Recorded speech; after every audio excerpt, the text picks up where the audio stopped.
radio for the masses. Headline edition, July 8, 1947.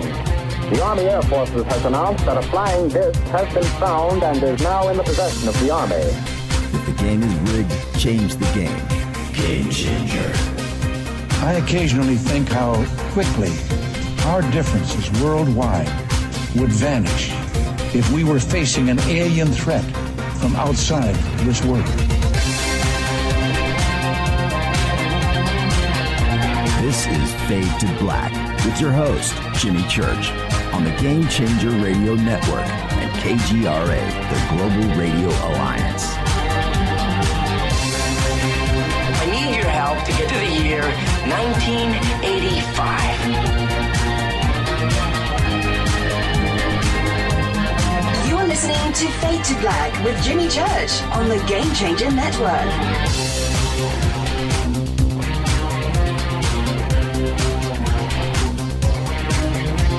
Welcome. Fade to Black. Bespoke radio for the masses. Yeah.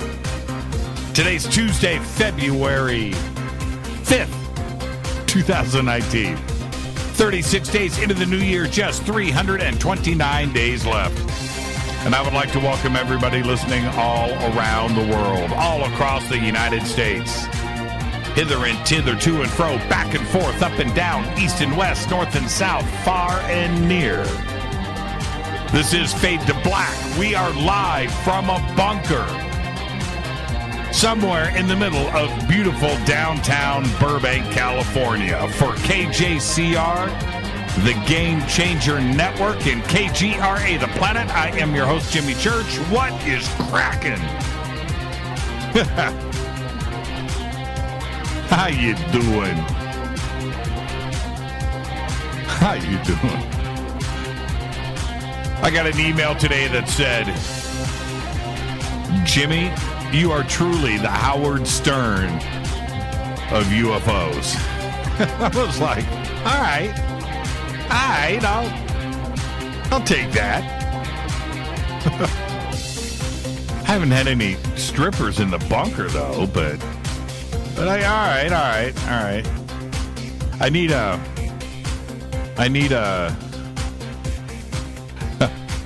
I'm just gonna let that go. I didn't get the email though. All right, let's do this tonight. Very special guest is joining us. UFO researcher Michael Schratt is here. We have got a lot to talk about tonight with Michael, one of the great researchers in ufology. And yes, I leaked it out. I went and sat down with Michael for a few hours and went through some of his, couldn't do it all. There's way too much there. It would take weeks, but went through a bunch of his files. And he gifted me, are you ready? You guys, you're going to be so jealous. He gifted me this. Yeah. His favorite top secret reports. Wouldn't you want to know what is in here? Look at this. Look at this illustration right here. Look at that. That's what's on the top. Look. Don't you want that? All right. So there's that. We have got a lot to talk about tonight. And I haven't broken my silence with Michael here because tonight's going to be a very special show, and the timing of it couldn't be better. So I will let all of that fly at the bottom of the hour when we bring Michael in. Okay? All right. Let's see. Tomorrow's a very special surprise guest. We will make that announcement tomorrow morning. And Thursday is another Fader night. Open lines all night long. Friday, I'm off. Saturday, Sunday, I am over hosting Coast to Coast AM. Okay? All right. Then we kick off another Monday. Pretty soon, I can't even believe it, is the Conscious Life Expo. That's coming up very quickly here on us, too, as well. And, okay, a couple of things. I got, and I meant to show everybody this. It doesn't get any better. and it finally made its way to the bunker, and so I can do this. But I got a Christmas card, Rita and I did, from Alan Wenner, and here it is. Right?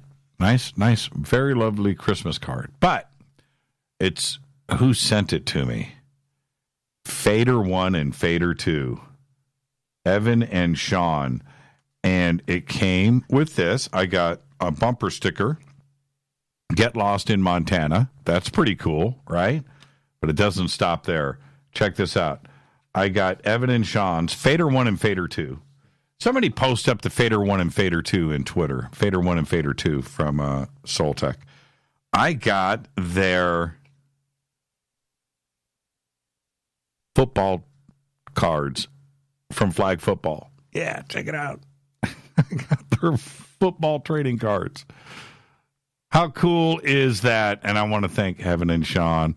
These guys, how cool is that? Okay, these are proudly displayed in the bunker now. And I got Fader 1 and Fader 2 trading cards. And it just doesn't get any better. Check that out. Okay, so proudly displayed right here in the bunker. They are the ones that found that Bigfoot footprints up at ECETI. Yep. Along with Rajan and Kelly's son. Okay, so I'm getting too sideways here, but this stuff lights me up. Right there. That's what happens when you're a parent. And more on that in just a bit. Follow us on all of our social media, on Stellar, Twitter, Facebook, YouTube. Everything's Jimmy Church, Fade to Black. It's easy to do. Follow me on Twitter at JChurchRadio. Okay, and you can go now and follow, like, and subscribe over on our website. And the hashtag F2B is the sandbox in Twitter. So come and hang out. Okay? All right? Lots of conversation goes down in that sandbox. Our questions or comments is hashtag F2BQ. Email is jimmy@jimmychurchradio.com. Now, breaking news. Just 4 hours ago, Gabriel and Sherry Teigen welcomed into the world their son, Apollo James Finley Teigen. Yeah, born at 2:47 p.m. at 8 pounds, 4 ounces, and a strapping 20 inches long. And we have posted up in Twitter. Oh, what's Gabriel? He's in the hospital and tweeting, and, and he's listening to the show. Congratulations, you two. We have another Fader Tot in the family. I just cannot believe it. Fader Tot, congratulations. Everything's healthy. He is absolutely handsome. And check him out. Look at his hands. That is a healthy, big baby. Oh, Sherry made sure. Oh, that is just amazing. And I got tears in my eyes. That is just great. Congratulations, you two. And it is a great name, by the way. Apollo James. Yeah, beautiful. Welcome. Congratulations. And nothing like a life ahead. It's just the best feeling in the world. It's the life. You just get to sit and wonder, oh, look at what? I didn't see this picture. Oh, man. Look at his blankie. It's got Bigfoot prints on it. You guys are too much. Congratulations. Absolutely wonderful. Nothing like it. Okay. All right. Start making plans, you two. Get the savings account going. You're going to start making promises right now in the hospital. You can have whatever you want. You're my boy. Anything you want. Well, you got to stick to it. All right. 4 hours ago. Congratulations, Gabe and Sherry. Absolutely amazing. All right. At 6 p.m. tonight, right before the show, President Trump gave his State of the Union address, and I didn't watch it. I was busy prepping for the show. I'll I'll watch the replays and get caught up on all the notes with everything. But hopefully it didn't take away from our numbers tonight. But if so, I understand. But thankfully, it happens just once a year. Other news today, big news. The pilot of the twin-engine plane that broke up in the sky and slammed into a house here in Southern California, the pilot was carrying a fake police badge before the fatal crash. And I don't know if you've seen the pictures. This plane just drops out of the sky. It doesn't fly. It just comes straight down and crashed into this house, killed 4 people in the house and the pilot. The pilot's name, Antonio Pastini, 75 years old, of Gardnerville, Nevada. He was identified as the pilot. Authorities initially believed he was a former police officer because they found the badge on him, but have since learned that he was not affiliated with the Chicago Police Department. Now, that makes you wonder. And then apparently he had some documents with him, too. They're not talking about that just yet. But he wasn't a cop. It was a fake badge. Yeah. All right. Now, last night, this is not conspiracy stuff. This is real. This is Los Angeles. And the city is freaking out. Because after the show last night, black helicopters started showing up all over Los Angeles. Twitter went crazy. The news went crazy. Film, video, pictures, witnesses, freaking people out. They have been seen and filmed all over Los Angeles. One landed last night on Wilshire Boulevard. Wilshire. It's like the main drag. Here in L.A., we've got Sunset Boulevard, Hollywood Boulevard, Wilshire Boulevard, Santa Monica Boulevard, Ventura Boulevard. Those are the main streets. You know, you can kind of add in Cahuenga and Highland. There are other, but the main thoroughfare and the main Wilshire Boulevard. So it lands on Wilshire, and then these troops, armed, come running out of this high-rise building, and this was shot from a news helicopter above. And also witnesses that were shooting out of windows. And nobody announced anything, right? Troops run out of the building, board the helicopter, and then fly away, freaking everybody out. Meanwhile, and that was a lone helicopter, overhead, this is very crazy stuff. Overhead, there were formations, huge formations, 5, 6, 7, 8, 10 helicopters flying in the dark without their lights on. So today, and this is going all over L.A., so today they make this announcement, the Army, and says, oh, okay, excuse us, but we're doing drills, urban drills. We're trying to keep our troops trained in urban situations. Yep. And they are saying that the exercises will continue in Los Angeles and Long Beach from last night through Saturday. It's crazy. It's crazy. Go on Twitter. Go do a search. Take a look what's been going on. Flying low and loud without the lights on. Yeah, freaked this city out last night. It wasn't cool. I always hear about black helicopters, and then boom, it starts jumping off right here in Los Angeles. All right, come and join us for the 2019 Conscious Life Expo right here in Los Angeles without the black helicopters, hopefully at the LAX Hilton, February 22nd through the 25th. Today is February 5th. You do the math. It's 2.5 weeks away. We will be there. All right, now Friday night, I do have an announcement to make. Friday night, I will be hosting the panel with Eric Von Daniken, the Ancient Aliens panel, celebrating the 50th anniversary of Chariots of the Gods. But that panel starts at 7 p.m. on Friday. It's listed as 8 p.m. in the printed program. It's 7 p.m. on the website. It's 8 p.m. in the printed program, so you don't want to be an hour late to that. I will make the announcement every night on the show, and we will do what we can during the day there. But yeah, it's a printing error. They made a mistake, but it happens. We'll make the announcement, and then we'll just run with it. Okay, but panel starts at 7 p.m. on Friday. You've got to get your tickets in advance. Go and check it out at ConsciousLifeExpo.com. All right? Okay. Then our next event after that is Contact in the Desert, May 31st through June 3rd. Go to contactinthedesert.com.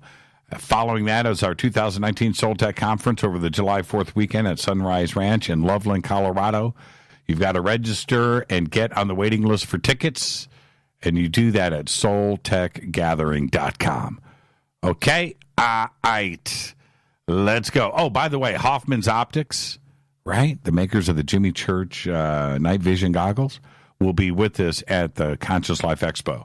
So you want to stop by our booth there. And you can also go to hoffmansoptics.com and check out all of the night vision gear. The blue chrome balls.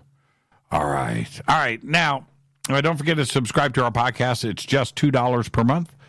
Go to the podcast banner and you can, at jimmychurchradio.com, and also become a Fade or Not in our membership section at jimmychurchradio.com. Happy birthday to today, Guns N' Roses original gangsta, Duff McKagan. Today is the big double nickel, 55 years old. On this day in history, 1869 OTD. The biggest gold nugget in history is found. It was called the Welcome Stranger, and it was found in Australia and weighed in at over 156 pounds. Wow.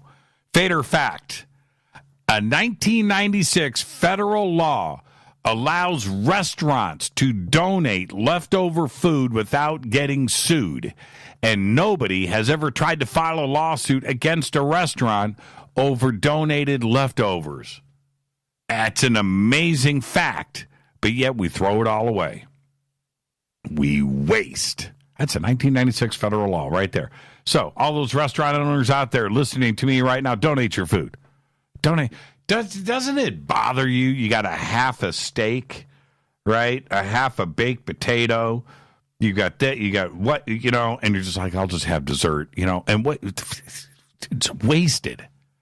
What do you do, right? Donate.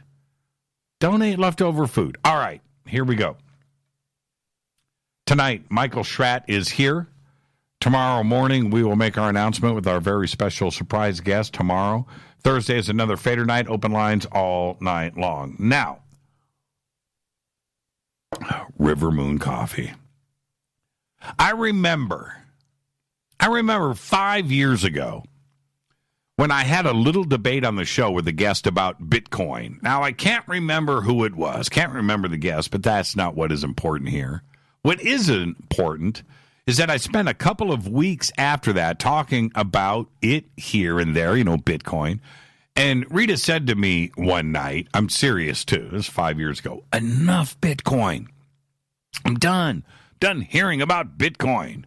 And that was back in the day, right? Back then, very few knew much about it, okay? You kind of had to be a little bit of a techie, a little bit on the inside, to know anything about, to even have heard about Bitcoin.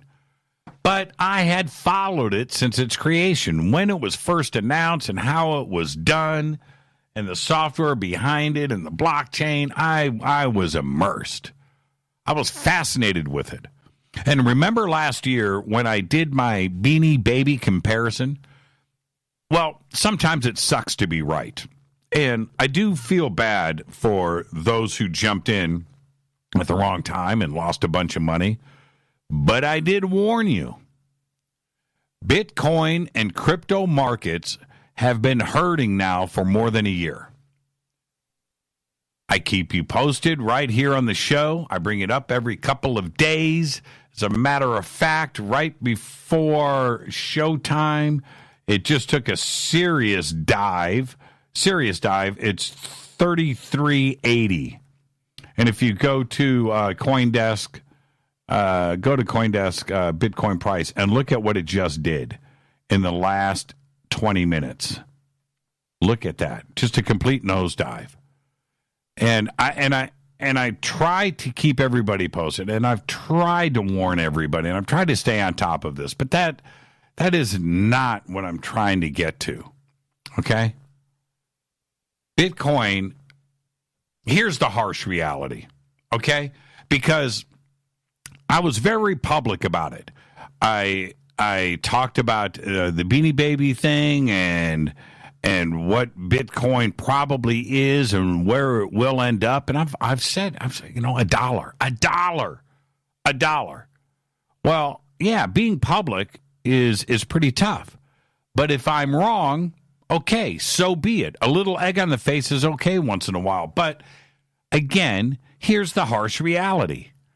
Bitcoin topped out at $20,089 per token on December 17th, 2017, the day after the day of disclosure. That record price was a 24,600% return in 52 short weeks. That's amazing. But the coin nosedived from those all-time highs just as quickly as it skyrocketed. Bitcoin is now roughly $3,300 per token.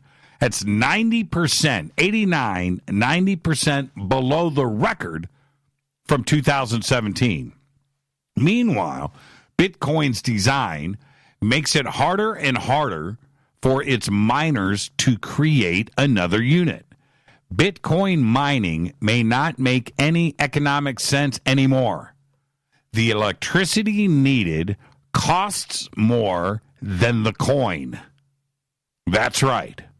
The tipping point has already passed for many of those miners out there. For others, it will come quickly.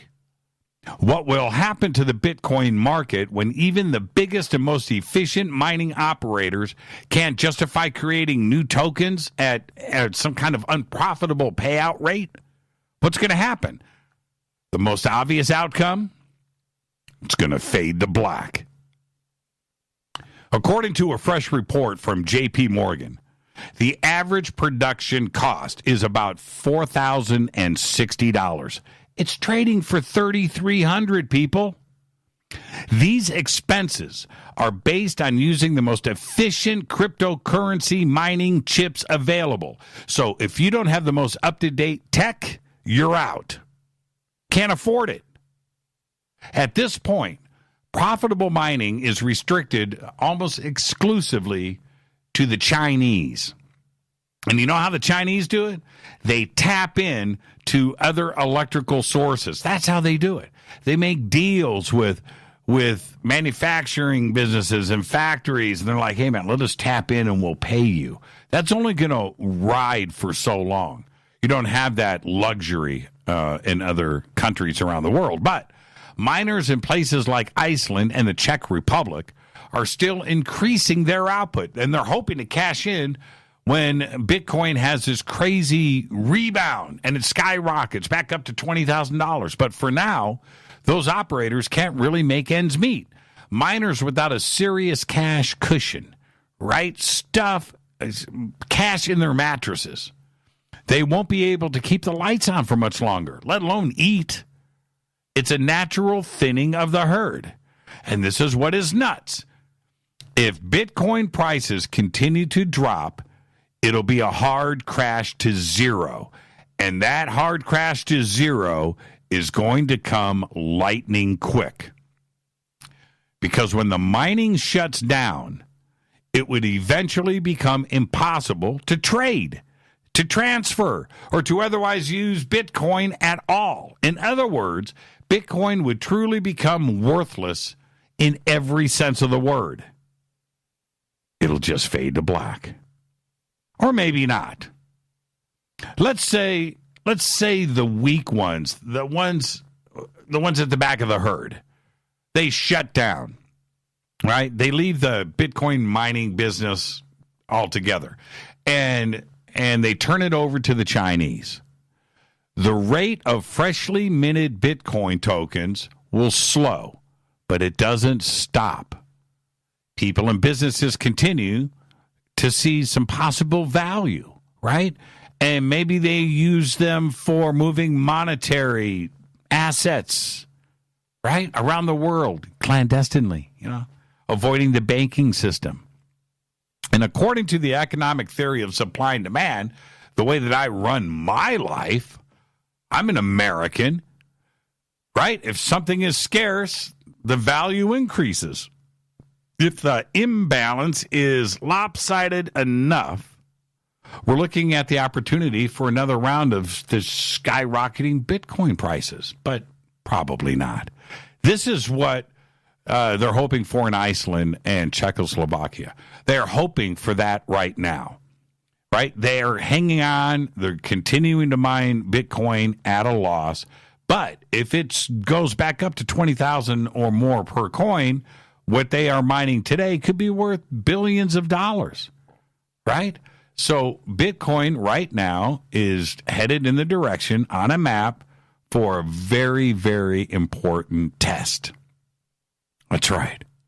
Bitcoin needs to prove its worth, its real world worth, right? Is it a commodity? Is it currency? As a commodity, it doesn't hold water.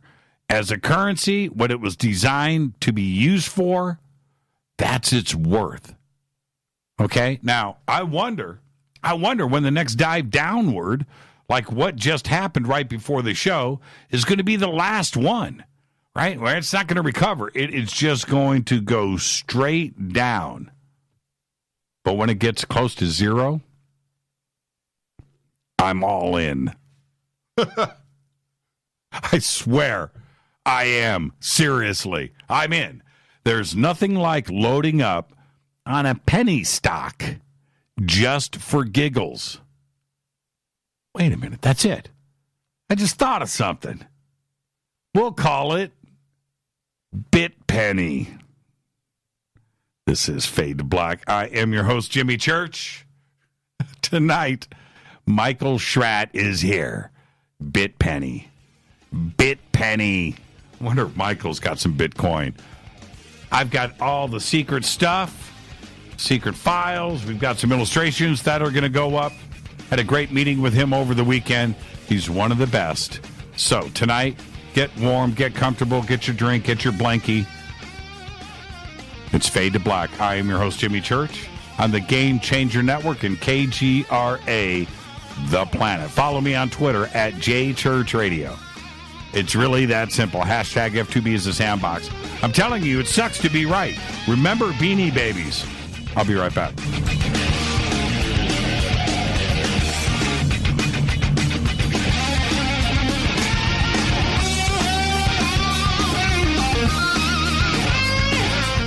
This is Nicole Church, daughter of you-know-who, and you're listening to Fade to Black on JimmyChurchRadio.com and the Game Changer Network.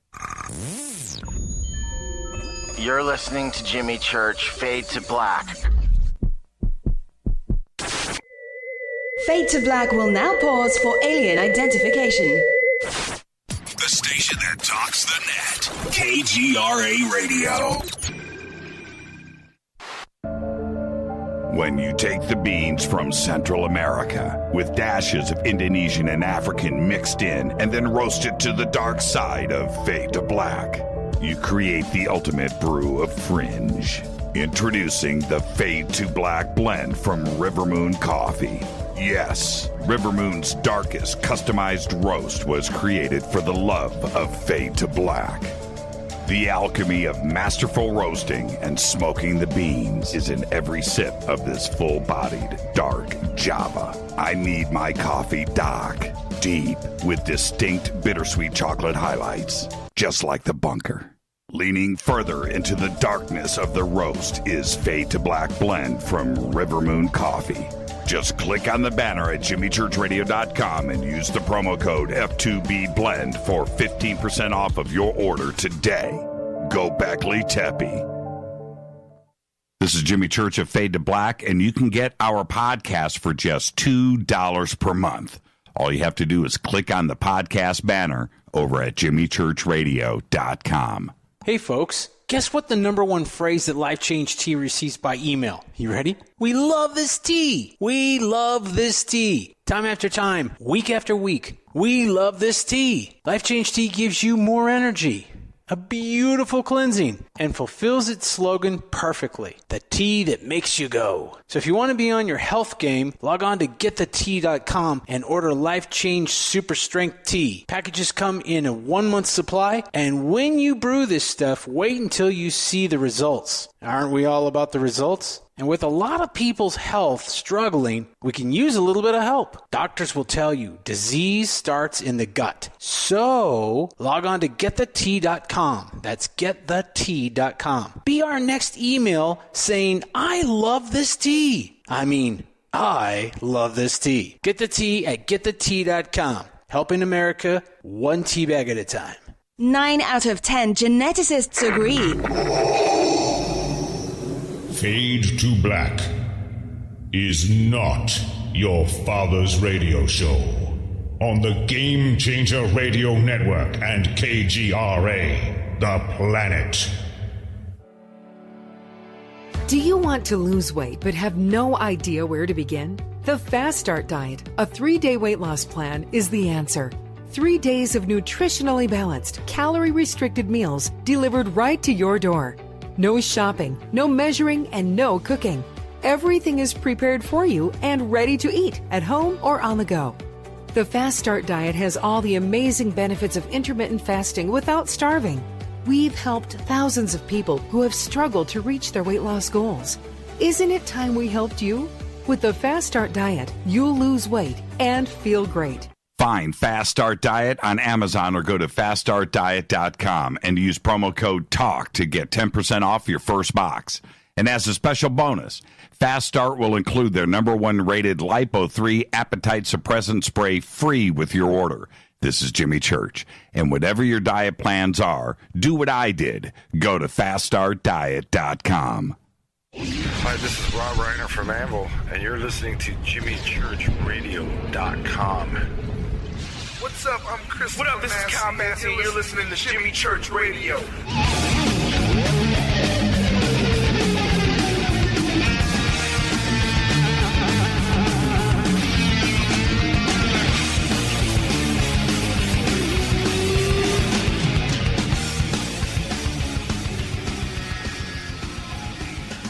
All right, welcome back.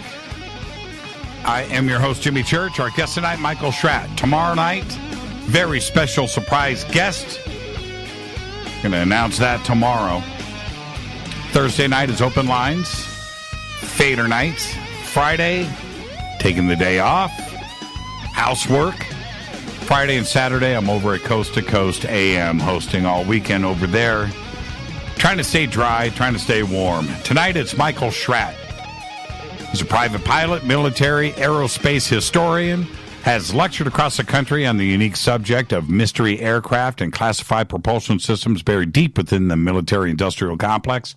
He's guest speaker at OSHKOSH, the AirVenture 2006-2007 event, the world's largest air show.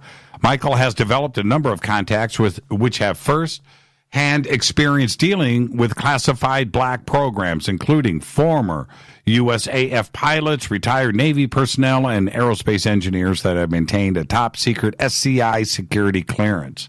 In an effort to expose government fraud, waste, and abuse, Michael devotes much of his free time researching aerospace technical documents, conducting interviews, and traveling to multiple university archives. As a concerned citizen, it's his belief that it is our constitutional obligation to question authority and demand an accounting of unacknowledged special access programs that bypass congressional oversight and public scrutiny. I would like to welcome back to Fade to Black, Mr. Michael Schratt. Michael, good evening. How are you? Hey, Jimmy, thank you so much. It's great to be with you. Yeah, and it was great hanging out with you this weekend, and I popped up a picture of us at a top secret Starbucks, right? So, but I tweeted it out, and the response from everybody was pretty cool. And they didn't see me, they didn't see you, they saw the binder, right? Okay. Yeah, it was pretty funny. What's in the binder, man? I want to know what's in that. It was pretty funny. And and you've got a lot of respect out there in the community. And that kind of respect that you have, it's earned. It's something that you have fought long and hard for. But there's something that comes along with that, Michael, and that is you have to choose your words wisely now because people look to you for intelligence. They expect it, right? Do you find yourself doing just that? You can't ever step out of the box and be a doofus. You got to be the smart guy in the room all the time. I think to a certain degree, yes, but on the other hand, I'm still below the radar screen, Jimmy. I'm still small fries, and that's okay. That's all right. Is that by intention, by the way? No, that's okay. I do this as a crusade, and I feel that since a lot of these programs, we've already paid for it once, why should we pay for it again? I feel that it should be free of charge, and that's what I've done. All my crossword puzzles, my lectures, YouTube, everything I've done, it's basically been free of charge, and I feel that that's the way it should roll. And we were talking kind of last Saturday regarding classified programs, what the Air Force has, and kind of made the point that the U.S. Air Force is nothing more than a temporary custodian of those assets because we, the taxpayer, we own the runways, we own the buildings, the hangars, the facilities, the aircraft. We pay for the salary of the employees that work there. So we have every right to question authority, and that's my mandate. Well, and there's something else that goes along with flying under the radar. You are able to, because they're going to talk to you because you're not out there blabbing. Right, and so you're able to gain confidence, and that's probably more important than anything because if they think you're just going to run around and blow their cover or do something that exposes them, then they're not going to talk to you, and your reputation is tarnished. That is true. That is true. Now, when you were reading that intro, I'm not lying when I said that. I actually have spoken to some of these people who worked in black programs, like people on the B-2 stealth program, the Have Blue program, the F-117A stealth fighter. I actually have spoken to these people, recorded them on videotape, so I've got their stories down. And, a couple of them have mentioned that they'd like to keep it under wraps, so that's what I've done. Well, and I'm not going to throw you completely under the bus, but I'm gonna tell the audience, give them a little inside of like they're sitting there with us. So I sit down with Michael and I go, okay, man, first thing out of my, what brings you to town? And you're like, man, I'm researching. I'm out interviewing anybody that is involved with the B-2 program. And that's what you were down here doing, and that's correct. That is one of the, I hate to say this, but it's like boots on the ground. You can do stuff from your home, you can research on the internet, but it's another thing to invest your time, money, resources, and getting out there and reaching out. And here in Burbank, which is where Michael and I met, was right here in the middle of everything, where all of this stuff, this is ground zero. Most people think of Burbank, they think of the entertainment industry. If you are in black projects, right, if you're in the aviation industry, Burbank is the center of that technology and has been since the very, very beginning. Well, since the Skunk Works was formed in 43 under Kelly Johnson, yeah, absolutely. I couldn't agree more. Anywhere from San Diego all the way up the Pacific Coast Highway into Hawthorne, into Burbank, into Air Force Plant 42, Edwards Air Force Base, and then Mojave at Scale Composite. That whole area there, Jimmy, that aerospace alley, that's the most important part that we could focus in on. Yeah, and the Mojave, the space complex, and Lockheed and Skunk Works, that is just right up the road from Burbank. There's just mountains that are in between. It's not but a 30-40 minute drive. It's right there. Mm-hmm.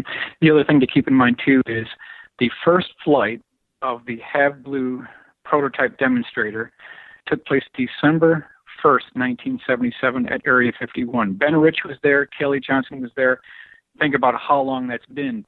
If someone doesn't go around and preserve an important part of our national history, we're going to lose it all. Yeah. We're going to lose it all because, in many cases, the defense contractors like Boeing, Lockheed, McDonnell Douglas, General Dynamics, when they are paid by the quote-unquote customer, be it the Air Force or the CIA, when they're paid to do something by the customer, and the customer says, I want you to scrap this program and scrap the details, they throw out everything. Even if it's something, that was designed in-house and everything, if the customer pays for it, they throw it out. That means all the pictures, the drawings, the illustrations, the historical documents all get shredded.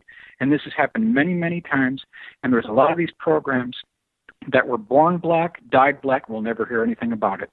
Now, it's one thing to talk about the B-2 or the F-117 and their shapes, right? They look UFO-ish, black triangles from a distance. It could be anything to the untrained eye, and they fly very quietly. Most people don't understand that until you hear them fly. You're going to see it, but you're not going to hear it. And certainly, if it's approaching you, you're not going to hear it until it's right overhead. So a lot of these black projects, like the B-2 and the 117, may have been confused for UFOs in the past. I understand that. I may have made the same mistake myself, but that doesn't mean that the TR-3B and other black projects that resemble black triangles are out there flying and we don't know anything about it. What do you think about that statement? Well, one way I would answer that, and keep in mind that Lockheed has their Skunk Works, used to be at Burbank, now that it's over at Air Force Plant 42, actual Plant 10 is where it's located. But McDonnell Douglas, they had their own Skunk Works called the Phantom Works. General Dynamics, they have their own little Skunk Works too. So Lockheed isn't the only player in this game. The other thing to keep in mind, and we've talked about this before, Jimmy, are the significant statements made by Ben Rich before he passed away. He was the head of Skunk Works between 1975 to 1991. Really quickly here, number one, he said, anything you can imagine the Skunk Works can do or has already done. And then the other one was said in 1995, just before he passed away, when Jim Goodall got a telephone call into him at the hospital there. And Jim Goodall heard this directly from Ben Rich. Ben Rich said, we have things in the Nevada desert that are 50 years beyond what you can comprehend. If you've seen it on Star Wars or Star Trek, we've been there, done that, or decided it wasn't worth the effort. So the implications, Jimmy, of what that means is just staggering. And it's coming from Ben Rich.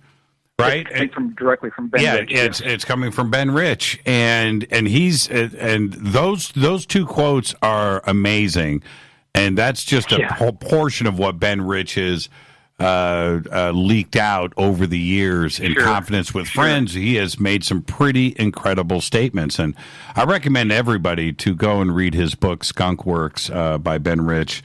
There's some pretty amazing stories in there. My favorite, believe it or not, my favorite part of the book was probably something that everybody else missed, but it was they kept all their test flights of the SR-71 were coming back with busted screws, right? And they couldn't figure out what was the tops of the screws were breaking off in flight. And they were looking at designs, and it turned out that the drill bits that they were using had a chemical reaction with the titanium screws and weakened the screws, right? But what they had to go through, because back then, there weren't computers. These were drawing boards and T-squares and, you know what I mean? Slide rules. That's how they designed those planes. And so to go back and try to figure that out was trial and error. They had to go back and figure it out. But it was just a pretty solid insight about how crazy that program was and what they had to go through and the stress that they did. It's such a great book. Now, okay. So that being said, all of that being said, I want to go back and focus on my question, which is we have all of these special access programs. We know, especially when we look at some of the stuff that is out there today, our new aircraft that are out, that there are aircraft that we certainly don't know about. Kelly Johnson and Ben Rich all had visions of the future. They were designing many, many, many, many years ahead. Are they working with anti-gravity? Are they working with some other propulsion systems where aerodynamics don't come into play? Well, interesting that you mentioned that, because, and that kind of leads right in here. Since we're talking about Lockheed, we're talking about Skunk Works. Just want to highlight that I've got 2 crossword puzzles that I've produced, one covering Ben Rich and the Skunk Works, the other one covers the Northrop B-2 stealth bomber. I'm offering a $5,000 cash prize for anyone who can solve this puzzle before this Sunday night, 11:59 p.m. Pacific time. There's 116 clues on the first one, which includes Lockheed. And, we don't have time to go over all of them, Jimmy, but I thought we could go over a couple of quick ones here. And just to kind of answer your question, I've got one here that's under the subheading across. Now, this is Ben Rich here. Quote, aerospace design has passed the blank blank stage. This is one of the clues here. Now, if you think about what the answer to this is, it ties in directly with your question. Aerospace design has passed the blank blank stage. I'm not going to say what it is, but that's just one of them. So that's kind of an idea here. Do a couple more here really quickly. 40 across. The XFV-1 was this. Next one, botch the designation of the Blackbird. Kelly's unacknowledged 15th rule. 43 across. This top secret bird could do a missed approach. Next one, Lockheed was not invited to this. 45 across, Lockheed facility, which was expanded in 1985. And then the last one here, provided Ben with initial funding for stealth programs. So these are just kind of a quick few examples of this puzzle. $5,000 cash prize. You can first person to solve the puzzle correctly. Okay, we will get the links up in Twitter to the crosswords and the $5,000 by Sunday. Yeah, okay. Solve it by 11:59 p.m. this Sunday. So Michael sent me a couple of months ago. He sent me a Bob Lazar crossword, right, with $1,000 attached to it. I was like, sure. I got this. I email you back going, this is nothing. And I said, I'll donate the money, right? I was feeling pretty cocky. Right. Didn't get it done, man. It was good. Yeah, well, that was a lot of fun. You're not the only one. And so. I'm a big crossword guy. But yeah, see, this is what do you make of? Okay, at the top of the hour, we're going to swing around everybody, and we're going to talk about CUFOS, J. Allen Hynek's research center up in Evanston, Illinois. That's all I'm going to say right there. We're going to talk about Project Blue Book and his cases, but we're going to talk about that at the top of the hour.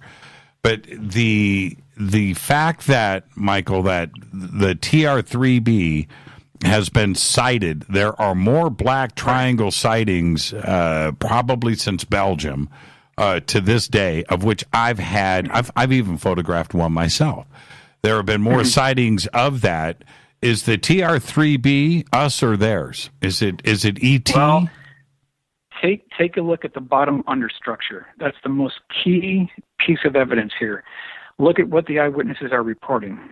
A lot of these craft are tested on Thursday nights, and we're seeing the same thing over and over again. We're getting these reports of pipes, tubes, cylinders, multicolored flashing lights, electrical humming noise like a transformer or sewing machine, lights going off in sequence, not just haphazard, but the reds would go off, the blues would go off, the yellows would go off in sequence. Now, that was the case on the Hudson Valley Boomerang. That was the case on the Belgium Triangle. Also the case on the Southern Illinois Triangle, January 5th, 2000. So 3 different cases, 3 different time frames, all having this bottom understructure. And we can go into details why this might be a man-made craft. But really, it appears that the CIA, the NSA, the NRO, DARPA, they're trying to use the extraterrestrial phenomenon as a cover to hide their own deep black programs, but that doesn't explain the entire phenomenon, Jimmy. There's a faction of this phenomenon that represents the core of reality, and this is borne out by David Marler in his book Triangular UFOs, where he has these 1878 cases and prehistory cases that also include triangles as well. This long before Kelly Johnson started the Skunk Works. So it sounds, are you suggesting that we are using ET technology? I mean, if you're going back to 1878, and I've read those accounts too, well, that's predating everything as far as flight goes. So what are we suggesting here? I'm suggesting that to pin down the theory that we're using extraterrestrial technology in these vehicles is a very slippery slope. I tend to err more on the side of good old-fashioned American ingenuity, like the F-117A. We've got the whole backstory. We know how it was done, who was involved, the backstory on it. It's just good old-fashioned American ingenuity. So that's the approach I like to take, a much more terrestrial approach before jumping on something that's going to be a lot more difficult to prove. Well, the first time that I saw the F-117, you and I talked about that over the weekend. The first time that I saw it, I had no idea how it flew. You know, I just didn't. I'm just looking at it, and it kind of looks aerodynamic, but not really. It doesn't have all of those things that we would normally give towards a normal aircraft. All of that stuff is gone. And, you can imagine, I guess, but it just doesn't look like it should fly. Sure. Well, it did its thing. Now it's retired, so they have something else. And that's kind of the same thing that happened with the Blackbird. It was retired in 1990, and then they said that satellites could do the job that the Blackbird could do. But then the problem with that is satellites have predictable orbits, and when they utilize their onboard fuel, they're paperweights. So by definition, Jimmy, by default, we need an either manned or unmanned system reconnaissance aircraft to supplement the satellites. We can't just rely on satellites alone. So just by that alone, it tells you we've got something out there, no doubt about it. Well, what do we make of von Braun and his research team with Paperclip that were saying things like, well, we had help? From out there. It seems like either they're trying to throw us off the trail of where the technology is coming from, or that this is genuine, whether it's from crashed, retrieved, flying disc or not, or there's a trade in technology. I don't know, but it seems like we had some pretty dramatic leaps when it comes to flight. I mean, dramatic steps happened between 1903 with the Orville brothers going into World War II. It's like, and it was only 3.5 decades. There's a little-known report that was published in Jane's Defense Weekly that highlights something called the Dawson Report. I've never seen anything written in the American press about this, but it was the report that British intelligence put together when they were vacuuming up all the stealth and low observable technology that was procured by the Third Reich, and that was put into 3-ring binders, and after the Kennedy assassination, it was sent to Washington, D.C. And from that point forward, there was a close liaison between the UK government and the United States on stealth technology. It's long going, and it goes back for decades. So that just shows you that absolutely they have their own triangles as well. They've got the technology too. Now, and I don't want anybody to get confused about Mr. Schratt here.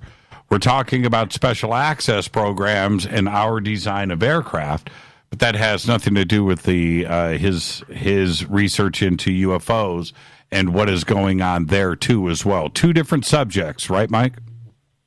Well, two different subjects, but I guess the $64 billion question is, are they converging? Are we using technology that's recovered? And hopefully we can get into some of these crash retrieval cases and then also consider the QFOS cases as well. Now, to set up, before we do that, I want to get back to the plumbing, right? Okay. Now, I looked at a bunch of reports with you, one after another, with eyewitnesses describing what they saw on the underside of these craft. And it's one instance after another with nearly identical reports, tubing, plumbing, stuff. It wasn't smooth skin underneath. No, not at all. Not at all. What would that be used for? Well, instead of me just kind of making something up and going off of nothing, let me give you the reference for this so that you don't think I'm just making this up. This is Philadelphia Inquirer, September 28th, 1984. They interviewed both Dennis Sant and Monique O'Driscoll. These are the primary eyewitnesses on the Hudson Valley boomerang case. So let me hit you with what Dennis Sant here. His sighting was March 17th, 1983. Here's what he said, describing the craft here. As it hovered, I could make out dark, smoky-colored metallic beams underneath, huge I-beams. Okay, so that's Dennis Sant. And then Monique O'Driscoll here, this is what she said. It's solid. It had metal type work like cross beams and tubular things hanging down here and there. I was so close, I could have thrown a ball and hit it. And we just keep hearing it again and again, Jimmy, the same type understructure on all these different craft. Well, and you're an aircraft historian, and when you hear a description like that, it sounds like human engineering, I guess, that something is externally mounted, but it feels like a cooling system, radiator is what comes to mind. Well, she saw vents, correct. Yeah, she was with her daughter, also named Monique, and they were near Kent, New York, and they actually followed a light to a place called White Pond. This boomerang-shaped craft flew directly over their car. It was a CE2 case because there was electrical static on the radio.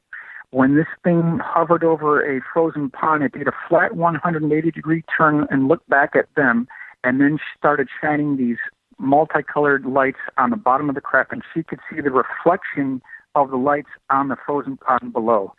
And she said that these things went off in sequence. She could see vent work like HVAC vents, pipes, cylinders, tubes. Jimmy, we're looking at a man-made technology here. Let's take a break right here, Michael. Yep. And everybody, Michael Schratt is the guest. When we come back, we're going to talk about, well, what he has and where he got it. That's the story. And I'll let Michael tell it. It's absolutely fascinating. This is Fade to Black. Our guest tonight, Michael Schratt, on the Game Changer Network and KGRA, The Planet. You can follow me on Twitter at JChurchRadio. I'll be right back.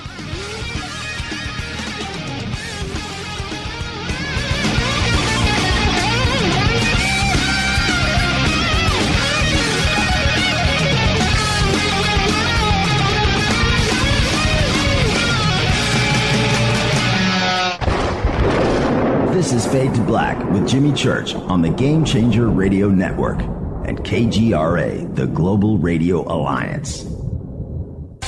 This is KGRA Digital Broadcasting Station, Salt Lake City, Utah, Van Buren, Arkansas.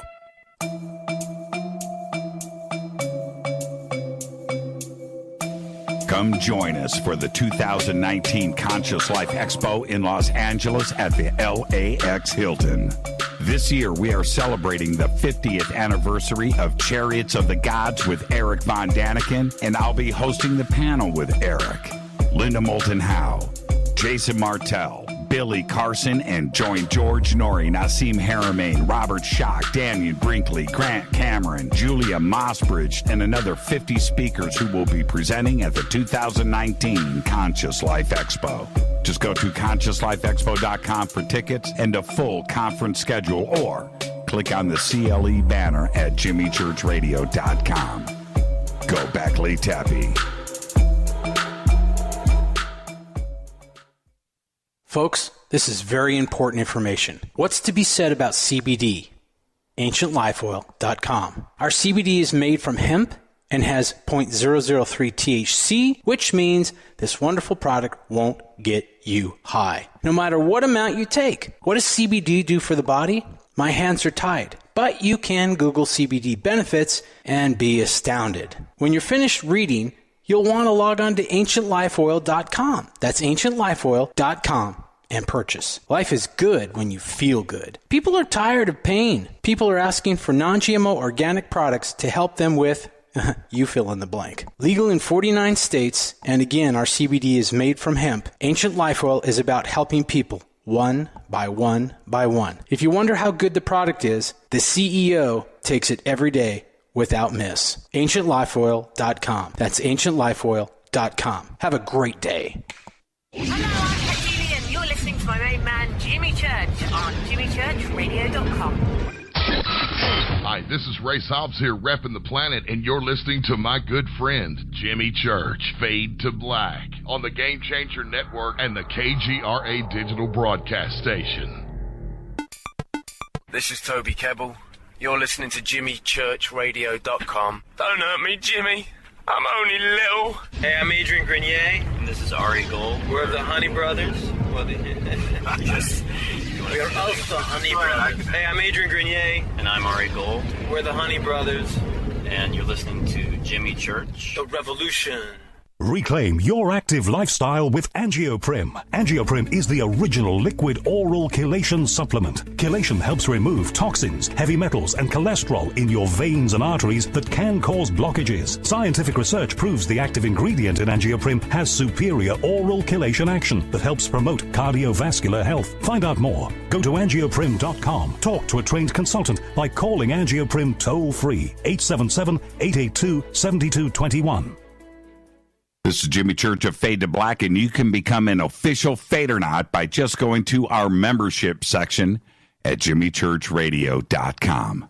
Hey, it's Grace. Can we talk about something serious for a minute? Your age. Getting old has its perks. But remember, being a few years younger, you know, your hair was thicker, you didn't have so many wrinkles, that extra weight wasn't haunting you, and you just felt better. Well, we can't turn back the clocks and go back 10 or 15 years, but you can start feeling and looking 10 or 15 years younger with Nature's Youth RSF. It's a doctor-formulated daily supplement that helps your body maintain its peak performance and fight the aging process. Imagine sleeping better, looking better, and feeling better. See how Nature's Youth RSF has helped thousands of people just like you at nature'syouth.com. nature'syouth.com. Imagine how it will feel when your family and friends are asking you what you did to look so good. Your secret will be Nature's Youth RSF. It's time to start looking better and feeling better. Learn more and order your Nature's Youth RSF at nature'syouth.com. That's nature'syouth.com. That's nature'syouth.com.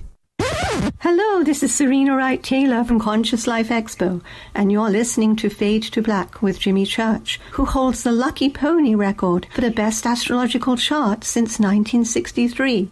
True story. This is Micah Hanks of the Gralien Report, and you're listening to Jimmy Church on Fade to Black, across the globe on the Game Changer Radio Network and the one and only KGRA Radio, The Planet.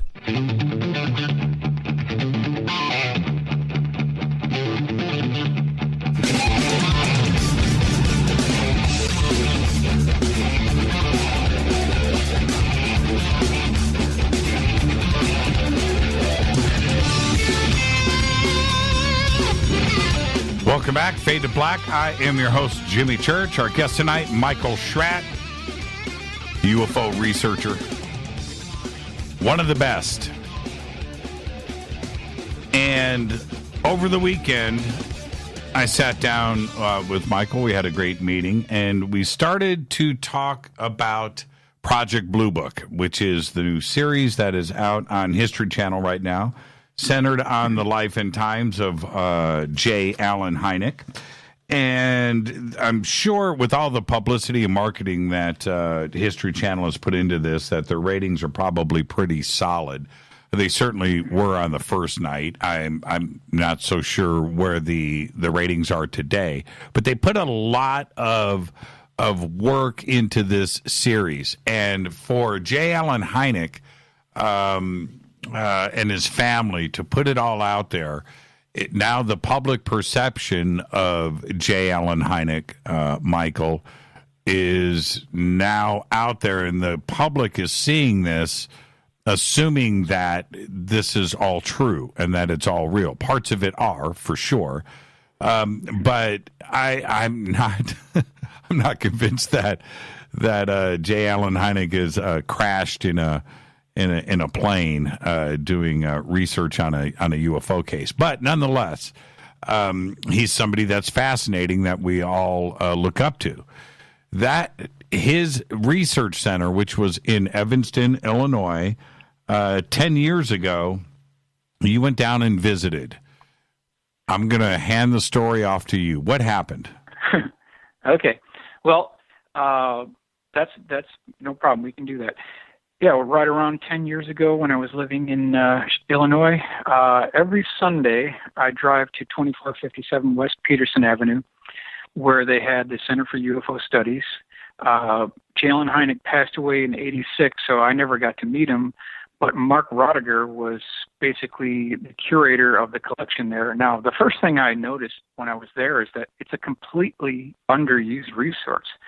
Out of the 3 years that I was there, kind of on a weekly basis, I found there was just nobody there, Jimmy. It was being totally underused. So out of that time period, I went through at least 40 to 50,000 cases there, dating back to the ghost rockets all the way up to modern times, and I picked out only the cases that had a detailed sketch, and a report from the eyewitness to go with it. The other ones I didn't care about. I only wanted something that had meat on the bones, and the goal was to generate a 3D color illustration of the case and then have a nice line drawing to go with it to make the case come alive.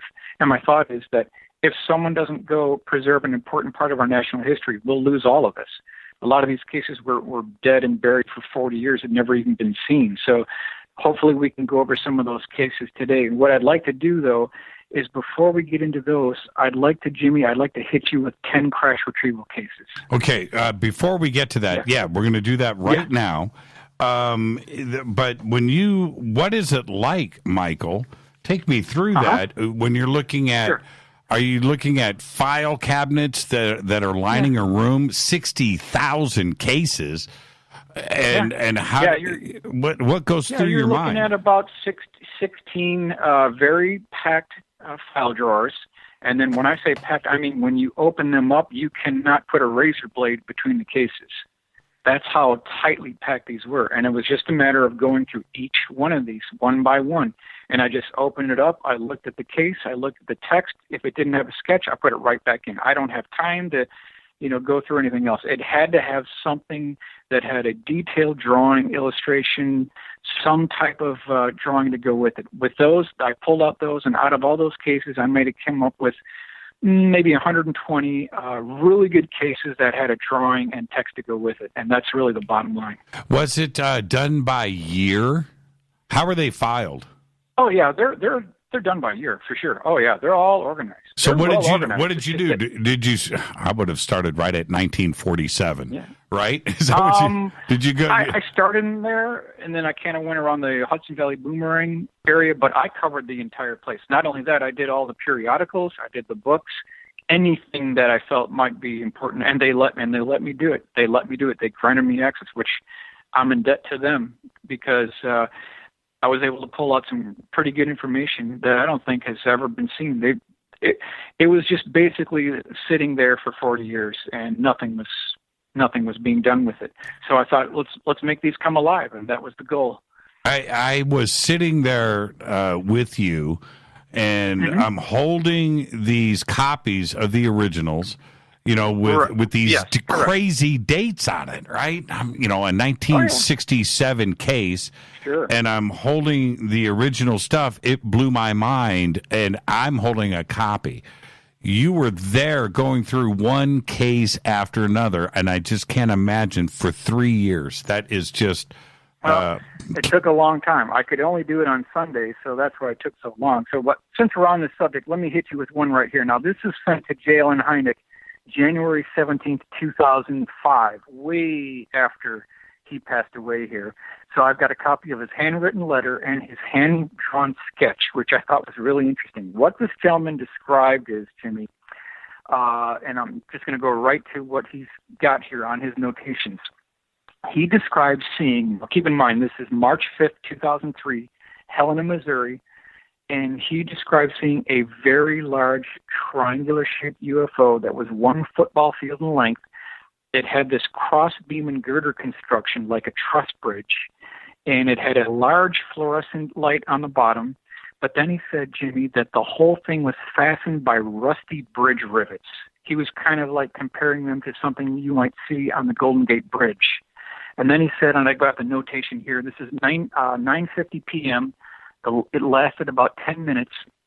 Here's what he said, quote, "Craft caused pictures to fall off living room wall and shook entire house as it passed by.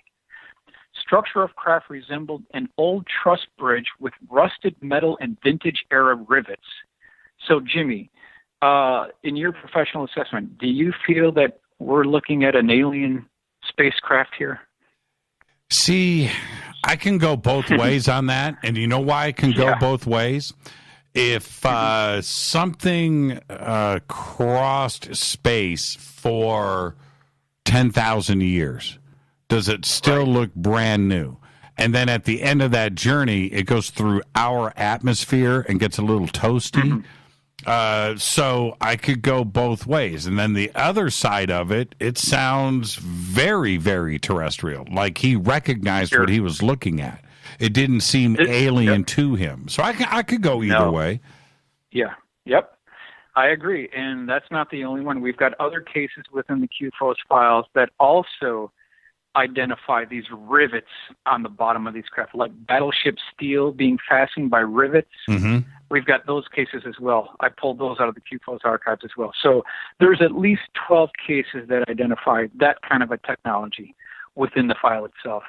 What do you think? And then I want to get to these 10 crash retrieval cases. You've been watching Project Blue Book. I find it very cool. It's very entertaining. If you take it at that level, you're in a safe zone, right? Okay, you're in a safe zone. What's your take on the new series? I actually like it. I think the period correctness of the documentary, docudrama, I think that fits. The form, fit, and function seems to go. The acting is pretty solid. All in all, I like it. I think they're doing a great job. You know, they've kind of missed the boat. Even Richard Dolan had chimed in on this, and some of the accuracy of the way they've portrayed these cases was certainly off, and Frank Frascino will certainly back up on this regarding the Flatwood Monster case. But all in all, I think they're doing a pretty good job. You also just recently met with Alan's son, Paul, right? That is correct. And what's Paul's take on the series? I didn't ask him about the series, but we definitely covered some of his father's cases. It was kind of like I delivered some mail to him that was addressed to his father that was 40 years late. So hopefully he was glad to get some of those cases. Right. Well, we'll see. The next episode, it aired last night. Did I miss it? The next episode airs tonight. Tonight, so we'll check it out after the show tonight. Okay, these 10 cases. Let's start. I've got a list here. Is it the same as what I'm looking at? You should be looking at the same thing now. I don't think I broke them down in detail for you, but I definitely want to talk about some of these cases here. Now, The reference for this comes from the Leonard Stringfield dictation notes. So that's the reference for this, and just so that we can get the ball rolling on this. Now, the first case involves a U.S. Marine who claims in December 1963, he guarded a flying saucer at an undisclosed location for 2 weeks. Now, a little bit of background on this gentleman. He's married with 4 children. When this occurred, he was in his late 40s, so maybe 47 or 48 at the time. He was a U.S. Marine between 1960 to 1966. He was a corporal, and his MOS, or military occupational specialty, was in weapons technology.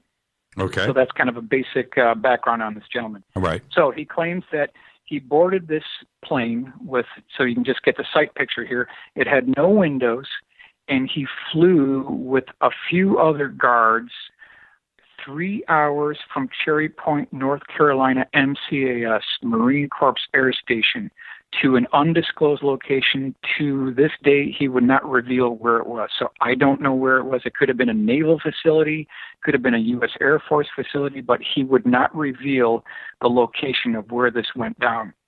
So I'm thinking, okay, Cherry Point, North Carolina, 3 hours. Where would that take you?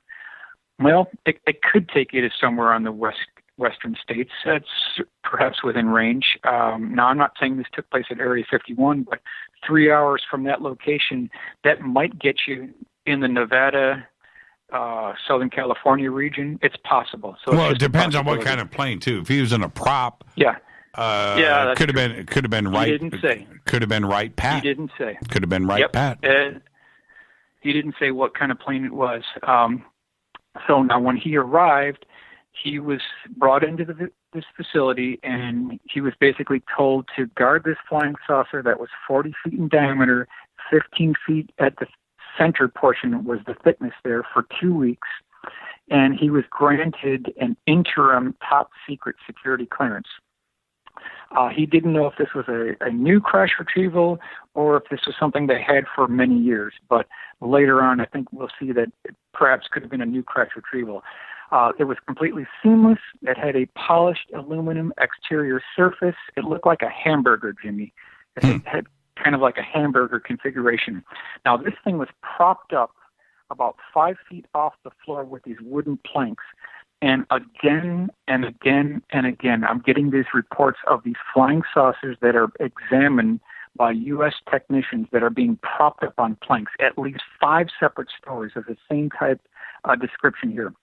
Now, here's the other thing. They had built a series of scaffolding around this entire craft so that these white lab coat technicians could see this thing up close at eye level, so they could get a real good look at this. So you can imagine the scaffolding that they built around this thing. Now, he said that there were seams on the bottom that made up what looked like an entry hatch, but Jimmy, he said that these seams were so close you could not put a razor blade between them. They were completely integrated into the bottom of the vehicle. The same type description we hear at the Giza Plateau, where you have these limestone granite blocks. You couldn't put a razor blade in the center. That's exactly how this gentleman described this thing. So no landing gear. No landing gear. No landing. No, just picture a hamburger, and this thing has that's 40 feet in diameter, 15 feet thick at the center. It kind of tapers near the end, so it's kind of an elliptical thing. It had these opaque, smoky colored elliptical-shaped windows running around the outer circumference of the vehicle. And there was a 1-inch lip. He made it very clear that there was a 1-inch lip between the outer exterior of the vehicle itself and the outer exterior of these windows, this small little 1-inch lip there. It had no landing gear, no fins, no exhaust ports, no visible means of propulsion. He witnessed at least a group of technical crews wearing these white lab coat technician coats that were trying to gain access to the interior of the craft. And the entire facility had a color-coded security areas in different locations within this facility. And that was linked up to the badges that these personnel were wearing. For instance, as an example, if you had a red-colored badge, you were given total access to the entire facility and the craft itself. Now, here's what they started doing, Jimmy. They tried to breach the hull of this craft. They originally tried diamond tip drill bits. That didn't work. Then they went with cutting torches. So these technicians would put this torch on the skin of the craft near the bottom, and he was told later that it did get hot to the touch, but then when they moved it away, it made no effect whatsoever. And I thought, wouldn't this be interesting to the Pentagon and defense contractors? Wouldn't they want to design aircraft using this skin technology, impervious to enemy fire at any cost? They finally brought in two of these 18-wheeler tractor-trailer trucks with these massive generators on board the flatbed that had these two thick electrical cables that went in this facility, and they were trying to use lasers to breach the hull of this craft. They tried 5 times on the seams and then 1 time on the lower left-hand portion of the craft. And when they shone this laser on this bottom section, it bounced off and reflect off the curved section and hit their ceiling rafters and did some damage, Jimmy, according to this Marine. And so this is what he's describing here. Now, did you mention a hatch?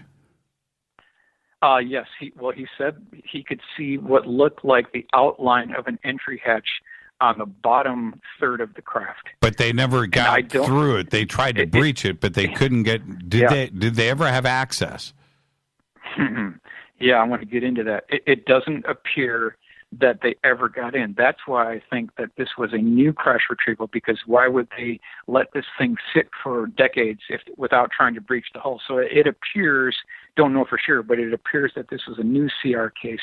Now, here's the interesting thing. There was a white circle that was taped off on the floor directly under the outer circumference of this vehicle. And basically, he was told to shoot to kill anyone who tries to breach this circle. Air Force generals were not allowed to cross, and he had to stop a Secretary of the Navy from crossing the line. This gentleman was within seconds of being shot. And I actually tracked this down. So this happened December 1963, literally weeks after Kennedy was assassinated on November 22nd, 1963.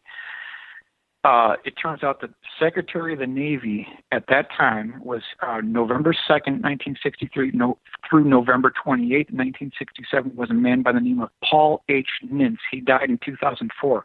So, Jimmy, this could have been the exact gentleman that tried to breach this outer right-hand circle that was painted on the floor. Now, this was in 1963. When did Stringfield take the report? Let's see. Probably around 86. 86. That would have been the time frame. That is a fascinating case. Okay, let's go to that's absolutely incredible. And let's jump to 1951. Leroy Gordon Cooper. Oh, okay. Okay. Let's continue down the road here. We got a little bit more to go on this one. So that was the Secretary of the Navy. The last day that he was there, he saw them putting this craft on an 18-wheeler flatboy truck, and they were putting tarps and chains over the top, and they were moving it from place to place, from base to base. And Jimmy, it appears that that's one way that they're able to keep security lockdown on these, because they never keep any one vehicle at any one place at one time. They keep moving these things from place to place. Right. Yep. And he was told, when he saw all this taking place, he was told, you saw nothing.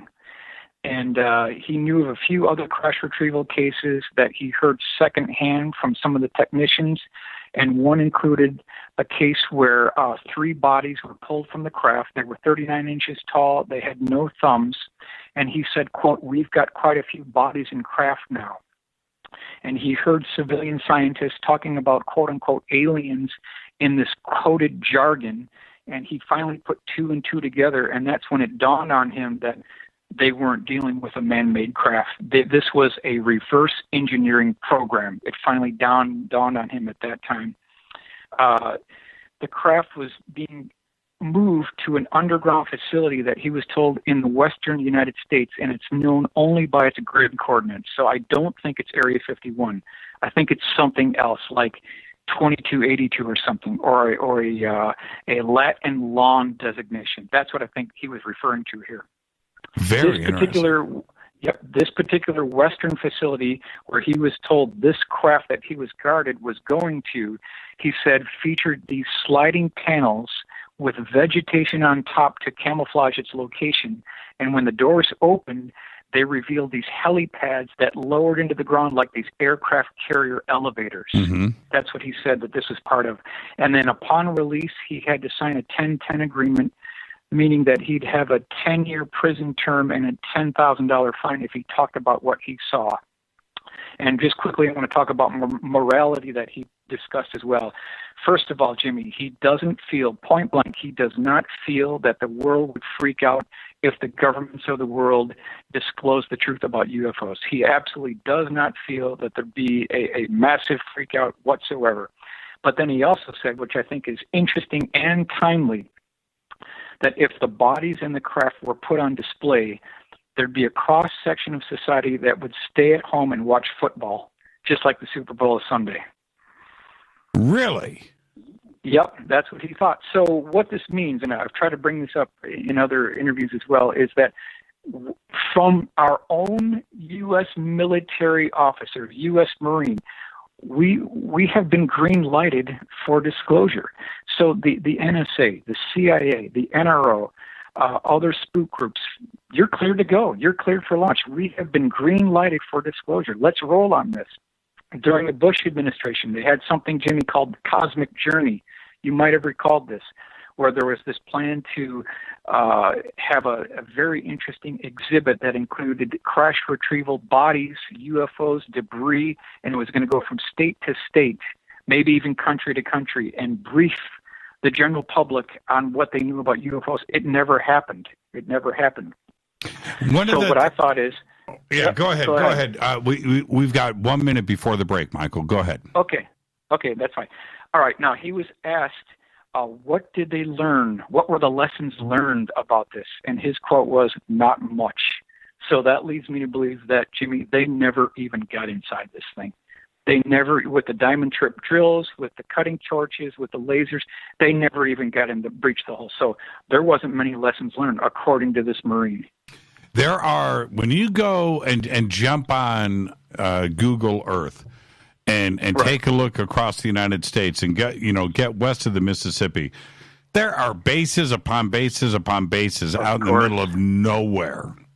Of course. Right? And here in Southern California, you jump around not only the military stuff and look at China Lake. China Lake, the largest naval base in the world, and it's in the middle of the desert. Right? There isn't a drop of water there. But the private corporations that have all of their research facilities and radar installations and what they are doing, they're it's bristling. It's all over the place. So the opportunity to jump from base to base and not be seen doing it, yeah, absolutely. I totally agree with you. Yeah, there's hundreds and hundreds of them. Yep, it could be anywhere within that 3-hour radius by plane. So that just could be maybe somewhere further southern east, MacDill Air Force Base area, something in there. But one of the couple last points here, and we'll wrap this particular case up, though, is that before this thing was shipped out, and one time when he was alone within this facility, Jimmy, he took out his small Minox camera and he took a photograph of this thing. And where is it? It was lost in a flood back in '83.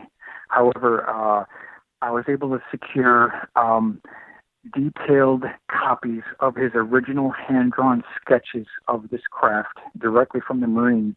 And then what I've done is, I'm not waiting for the government to disclose the information. We got to get drastic with this. If we don't do something drastic, we're going to lose our history. So what I've done is I've taken those sketches from the Marine, I've cleaned them up in AutoCAD. We've got kind of a mini disclosure here, and those are the files that I sent you. Those are directly cleaned up drawings from the 1963 Marine original sketches. Yeah, That's Rita, what the craft looked like. Rita, go ahead and post that up in Twitter. This is an exclusive for everybody. We're going to get that image posted up right now. And let's take our break. This is Fade to Black. I am your host, Jimmy Church. Our guest tonight, Michael Schratt. When we come back, the 1951 Gordon Cooper, UFO Intercept. This is incredible. We talked about it over the weekend. I'll be right back. Stay with us.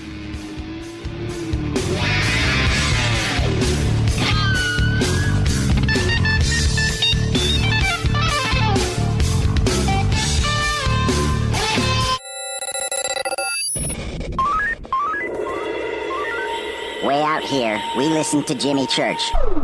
You're listening to Fade to Black. Always on the edge of the hottest alternative talk. Jimmy Church with Fade to Black. KGRARadio.com. ¿Qué tal, mis amigos? Yo soy Mario Carson, el tiburón, y los invito para que escuchen a mi buen amigo Jimmy Church Radio. ¡Claro que sí!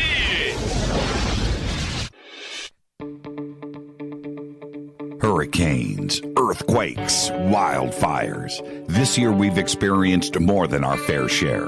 This is Jimmy Church of Fade to Black, and last month I decided to make sure my family does not have to worry about food should we get caught in a real emergency situation. Introducing Numana, a healthy, storable product that tastes so good that you'll want to eat it every day instead of just during those times of duress. All Numana products have a 25-year shelf life, are MSG and GMO-free, no preservatives, and are made in America. With the Numana pack in your home, you'll be able to sleep at night knowing that you've protected your family. Not only have I tasted and tested, I own it. Now you can too. Just click on the Numana banner on JimmyChurchRadio.com and use the promo code Jimmy when you order. In addition to a discount, we'll send you an autographed Fade to Black t-shirt. Seriously. Go Beckley Tappy.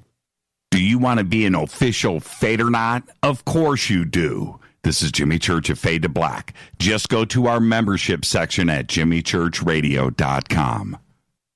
So, you love talk radio? Then you'll love TalkStreamLive.com. TalkStream Live is always on, 24/7 with the best streaming talk shows. Find your favorite talkers and discover some new ones. It's free, readily available online or on mobile with any smartphone or tablet. Finding your favorite talk shows all in one place has gotten a whole lot easier. Just go to TalkStreamLive.com. Be sure to download the free apps from Google Play or the iTunes App Store. You listen to us, and we listen to you. And so does the CIA. KGRARadio.com. If you have hard water, the lime scale not only leaves white spots, it clogs pipes and breaks down appliances, costing you hundreds of dollars in energy and wear. Eliminate lime scale and other water issues like brown staining and bad odors with HydroCare water products, available from Wave Home Solutions. Wave's affordable water systems don't use salts or chemicals. You'll love the way your water tastes, smells, and looks. Satisfaction guaranteed. For more information, go to bestwater123.com. That's bestwater123.com. Are you intrigued by paranormal talk radio? You'll love the new paranormal radio app from TalkStream Live.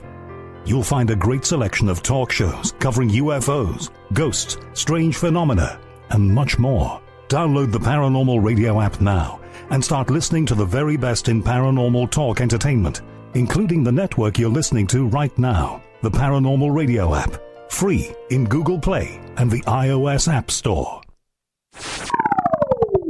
You are listening to Fade to Black with Jimmy Church on the Game Changer Network. Oi, oi, I'm Reese Evans. You're listening to Jimmy Church. This is Revolution. The revolution will not be televised. The revolution is on radio. Ciao.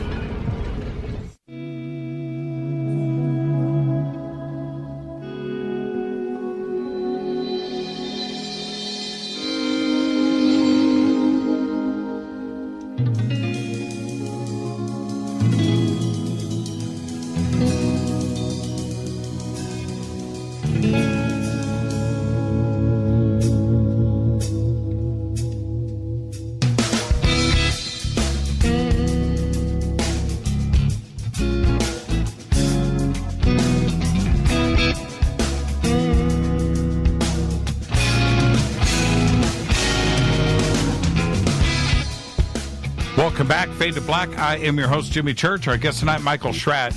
We just posted up in Twitter. It's flying by now. Everybody's retweeting.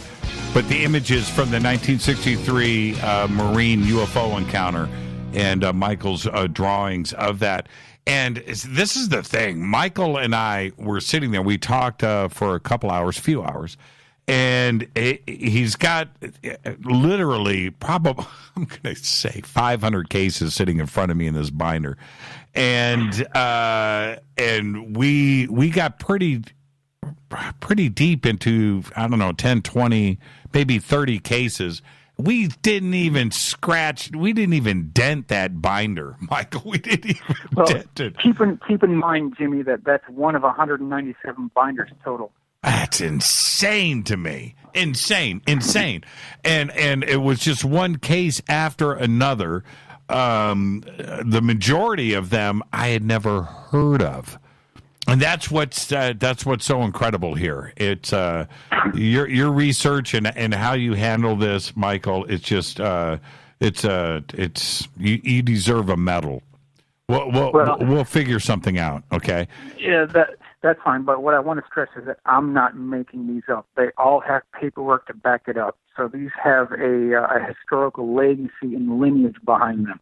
Yeah, and it was one case after another where I'm going, okay, I've got the top page, I've got the report, then I've got the witness drawings, and then a photograph with every single case that you have. Just incredible. Okay, now we discussed this next one, the 1951 Gordon Cooper UFO Intercept.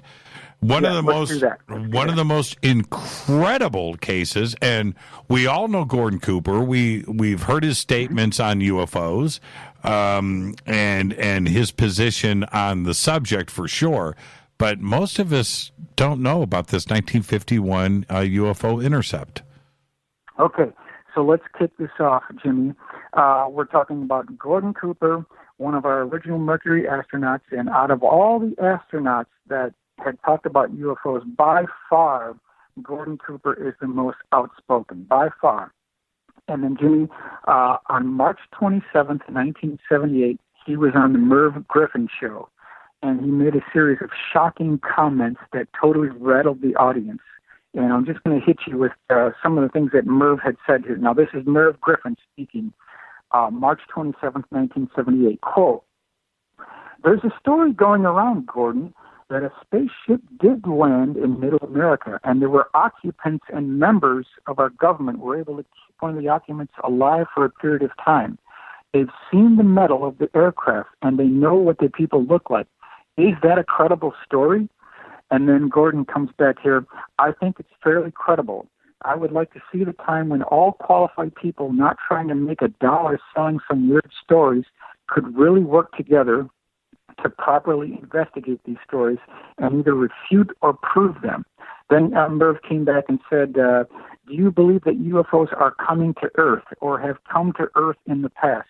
Gordon Cooper, quote, "I believe they have and are on a regular basis." So that brings us to 1951 when he was assigned to an air base in West Germany. And he remembered the week when an entire fleet of these dish-shaped craft passed over the base at that time. And this happened like on a daily basis.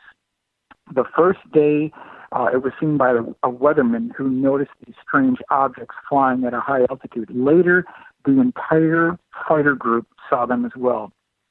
And here's what Gordon Cooper had to say about this.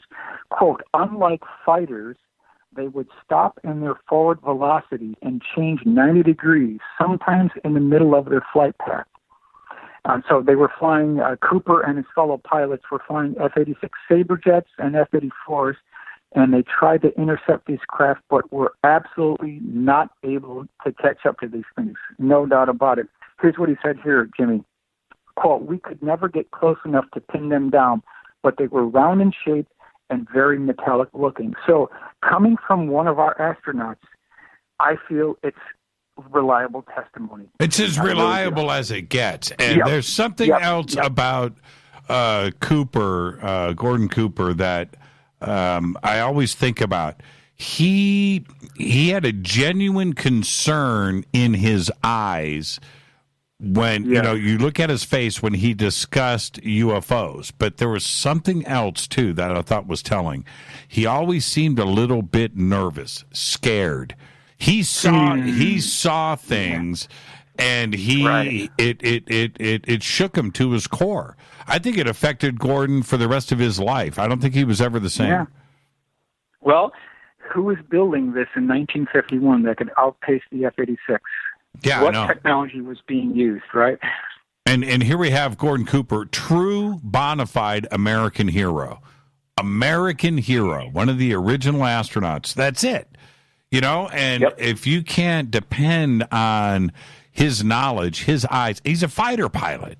And now he's an astronaut. So he's gone through all of the psychological testing and background and medical stuff that you can possibly go through at the highest levels on this planet at that time.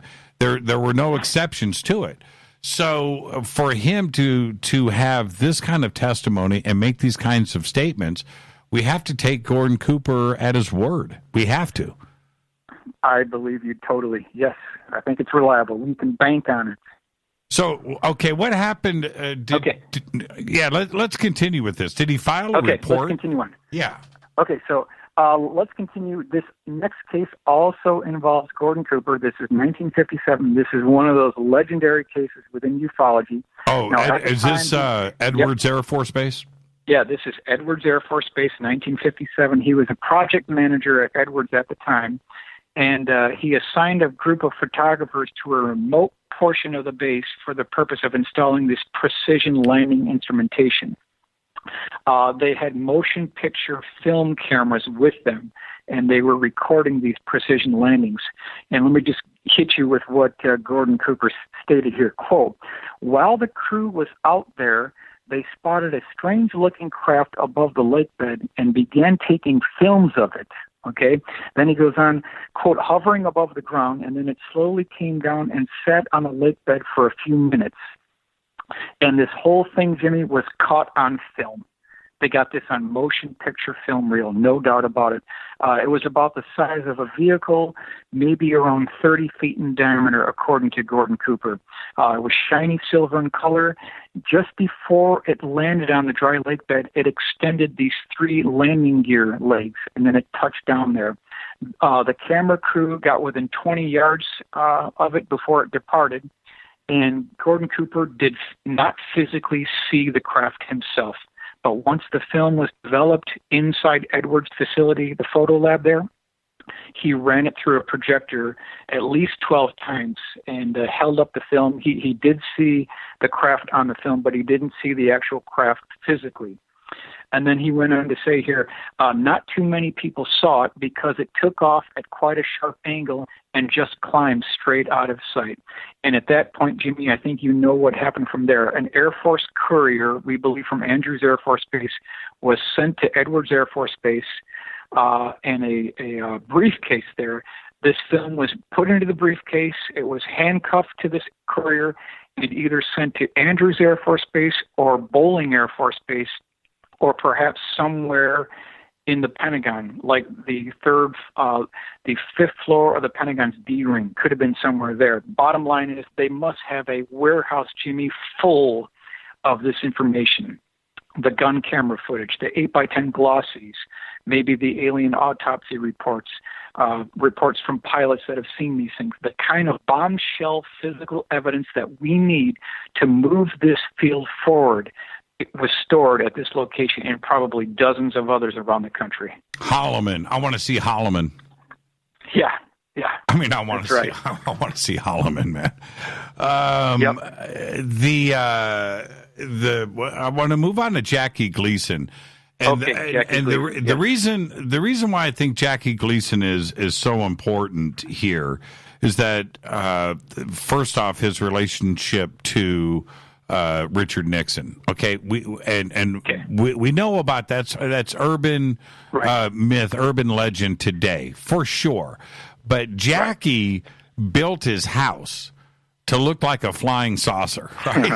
Yeah, that's right. That's right. And you don't do that unless you're motivated beyond words, right? He literally built a flying saucer house. I think it's still out there. I think it's still out there. Yeah. Okay, so the background research on this one is, and there's a little bit to tie in on this. Leonard Stringfield, he received a letter from an airman based at Homestead Air Force Base who claims to have seen a craft in one of the hangars sometime around 1979. So there is possibly some supporting evidence to this case. Now we're talking about the famous Jackie Gleason alien body UFO encounter at Homestead Air Force Base. Allegedly took place February 19th, 1973. Now, the part of this story, now this thing is legendary within ufology, as you know. The part of this story that is true and can be verified is the fact that both Jackie Gleason and President Richard Nixon did, in point of fact, attend this charity golf outing. That part of the story is true, no doubt about it. We also know that Jackie Gleason was a huge paranormal buff. He loved UFOs. He has a massive UFO book collection that's been donated to the University of Miami there. And as you mentioned, he did build a house in Peekskill, New York, called the Roundhouse at the cost of $800,000. So that part of the story absolutely checks out. So, Jimmy, somewhere around the ninth hole, the subject of UFOs came up, as it sometimes does. And then later that evening, President Nixon was said to have shown up at Gleason's house alone, driving his own car. And he says, Jackie, I think I can help you with some of the things that we were discussing on the golf course this afternoon. So Richard Nixon drives Jackie Gleason to Homestead Air Force Base. He's cleared through the security guards. And then under an armed guard escort, Gleason was kind of treated to a tour of a secret repository and shown debris of what they felt was a crash UFO in these large storage containers. And this is believed to have been through a crash retrieval that was being kept in this large room or warehouse area. He also recalled seeing what he termed, quote, 6 glass-top Coke freezers with small, quote, childlike beings inside that measured about 2 feet tall. There were at least 2 other freezers there that contained the mangled remains of figures that looked much older, like they'd been in sort of some type of crash of some sort. And then when Jackie Gleason was driven back by Richard Nixon to his home around 11:30 p.m., Gleason was visibly shaken. He threw himself down on his armchair, and Jimmy, he was a changed man at that point. From that point forward, he was a totally changed man. The first time that I saw a star move in the sky, right, and stop, the first time that happened, I almost passed out. I mean, because we're all, emotionally invested into this subject, and we read and we research and and our friends and all of that. But the moment that something like that, now it's happened to me so many times. It's just fun now. But the first time, I know what Jackie was going through. Because you've invested your personal time, you're emotionally tied into this, but you go and you get confirmation, you're changed. It's an epiphany. It's a brand new day. It doesn't become real until it happens to you personally. That's it. So yes, I agree. Mm-hmm. And then he went and built a house. Right. Yeah. So let's move on to the next case here. This involves the USS Fdr aircraft carrier. This is CVA-42. This is late 1958, Guantanamo Bay, Cuba. Now, keep in mind, this is the first aircraft carrier to carry nuclear weapons on board. Now, was this the report that I went through? Yeah, we did go through this with the drawings, right? With the drawings of the aircraft carrier. Okay. That's correct. So this took place at night during a shakedown cruise. Primary eyewitness is a man named Chester Brzezinski. He was assigned to the FDR in July of 1958. He worked in the repair detail. So sometime around 9 p.m., there was a significant commotion that began spreading below decks. All these naval personnel started rushing up the ladder to get to the flight deck. And once they were topside, there were at least 25 naval personnel there that reported kind of like a small light that appeared to be following the ship. And then it started increasing its rate toward the ship itself. This thing made no sound whatsoever, and it maneuvered unlike any known aircraft at the time. It started descending toward the flight deck, and it parked itself, Jimmy, 100 feet off the flight deck, visible to all these naval personnel below. This thing was about 100 feet in length, a cigar-shaped craft. Along the side of it, it had a series of rectangular-shaped portholes with what they termed figures or beings looking back at them of the naval officers below. And he said that one of these beings kind of leaned up to the window and put his hand over his head like he was waving at the naval officers below. This is all within visual range here. Now, this is a CE2 case because the naval personnel, they could feel the heat emanating off this craft being radiated on their faces. So it puts this in the category of a CE2. Just before departing, this entire cigar-shaped craft turned an orange color and then departed at a high rate of speed without making any sonic boom at all. So this is the USS Fdr case. Now, in this report with his drawings, I saw one thing that was curious. I brought it up to you. In his drawings of the aircraft carrier, he's got a group. He draws stick figures of a group of witnesses on the flight deck. And I think in the report, what I read, the handwritten part, pointing towards the group, he said approximately 25 witnesses. Correct. It says here on the sketch, the wording is a little weird. Me plus 25 men seen this. Yes. That's what it said. Right. Yep. So this is a multi-witness case that was a CE2 because there was physical effects. A pretty incredible case, and his recollection, the drawings, and the way that he has laid it out. It's always truth is in the details, and it's all right there. That's a fantastic report. The first time that you got your hand on Stringfield's report. Oh, by the way, I'm going to tell everybody. I'm holding the report. I look down at the bottom. I go, man, it's signed by Leonard Stringfield. I'm holding it in my hand, and that report was dated when? 1967? The encounter took place in late 1958. That's when it took place. Yeah, the report was 67, I think. I've got to pull the file here. Oh, it doesn't matter. It doesn't matter. Yeah, that's fine.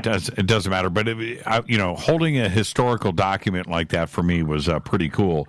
For you to handle the originals and look through those, it's just got to be exhilarating. Adrenaline rush. Well, to see the sketches, yeah. I mean, that was nice to see the sketches. It was one of those cases where there was at least a 5-page report plus the original sketches as well. So when you put it together, and, it's not the only time the FDR had a sighting like that. There were other UFO sightings associated with that particular aircraft. So it had a history to it. Let's we've got 6 minutes to the break. And we've got much material to cover. Everybody, we're only a quarter of the way through here. So, Michael, I hope you don't have to get up too early. We're going to end up doing some overtime tonight. Let's get now, this is something else I haven't heard about. The underground facility at Fort Hood. Yes, correct.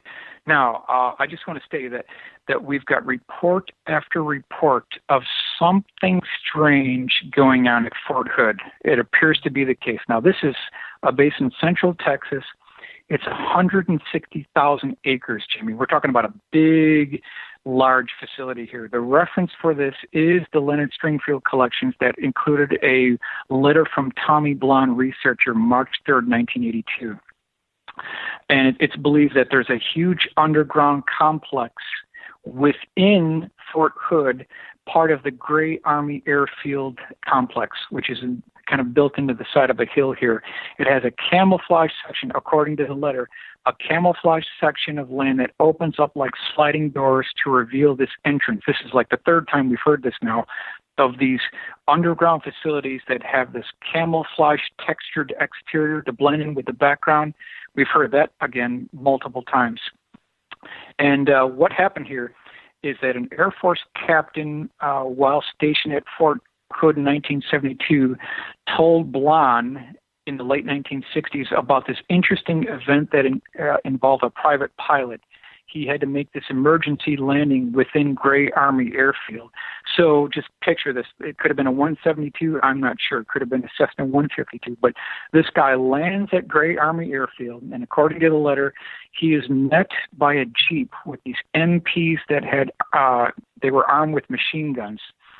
But before they got to him, he saw this huge section of land that opened up like giant sliding doors that had this vegetation on top showing this interior corridor. The pilot was met by these MPs at gunpoint. He was ordered out of his plane. He was then blindfolded, taken into the Jeep to what he thought was this underground facility. So he's going down this corridor. He's brought into this room. He is unblindfolded, and then he's interrogated for about 2 hours. He's blindfolded again, taken to his plane, and then told to never speak about the incident. As this plane takes off, they're watching him take off. So this is essentially the crux of the case. But why I think this is important is because we've got multiple cases within Texas. For instance, Huffman, Texas, December 29th, 1980, the Cash Landrum incident that involved 23 double-rotor CH-43 helicopters that were going with the craft itself, either ushering the craft or escorting the craft. At least one gunship was with that particular sighting, and then we have a Sikorsky Sky Crane as well. That links up with another case that was seen November 21st, 1973, also in the Texas area, not too far from this, where these two UFOs that look like bricks with worn-off edges were seen. They had a series of multicolored lights on their surface. They had a metallic-looking exterior surface that had kind of a blue-white coronal discharge that was encompassing the entire craft itself. These things were approaching from the northwest. This is back in November 21st, 1973. The two eyewitnesses heard the sound of helicopters approaching from the same location, and there was about 7 of these things all in a line. And then the helicopters took up locations above and around this UFO. And then, Jimmy, 2 jet fighter interceptors started circling above the 7 helicopters and the 2 brick-shaped UFOs that all slowly departed at a rate of speed that was not, supersonic, but it just kind of disappeared off the horizon. So we've got 2 separate cases of helicopters associated with these UFOs not too far from Gray Army Airfield, as helicopters can fly. I love the description, brick-shaped. Yeah. Yep, they were brick-shaped with worn edges. When you, as an aircraft historian, and you hear that, I can't imagine what goes through your mind, because you, like myself, I love helicopters, I love jets. I can name just about every aircraft on site. It doesn't matter what country, I can go there. I know what's from Spain and what's from Brazil and what's from here or whatever, but when you hear brick-shaped, now that's a whole nother thing for somebody to describe. They're not describing a flying saucer or a cigar-shaped craft or something else that is typical from eyewitnesses and becomes part of pop culture. And I get that. I do it myself. Yeah. But brick-shaped. They're not flying. Yep, they're not flying on the principles of aerodynamics as we know them. They're absolutely not using the Bernoulli theory of lift. The reference works and newspaper clippings that date back to 1954 indicate that multiple government facilities and universities and defense contractors were working hard to crack the gravity barrier as early as 1954. So, Jimmy, I think somewhere around that time frame, they made a breakthrough. Yeah, they absolutely made a breakthrough. And when we talk about Fort Hood, I got to take a break in 30 seconds. But we don't associate an underground facility with Fort Hood in this community. It's not mentioned as much. But when you look at Fort Hood, it's all underground. It's nothing but roads that are leading to doors and underground facilities. That's a massive, massive base. We need to take a break right here, Michael. Okay. Our guest tonight, Michael Schratt. When we come back, oh, wow. we're going to go back to 1963. That's what we're going to do. We'll do that next. This is Fade to Black. I'm your host, Jimmy Church. Stay with us.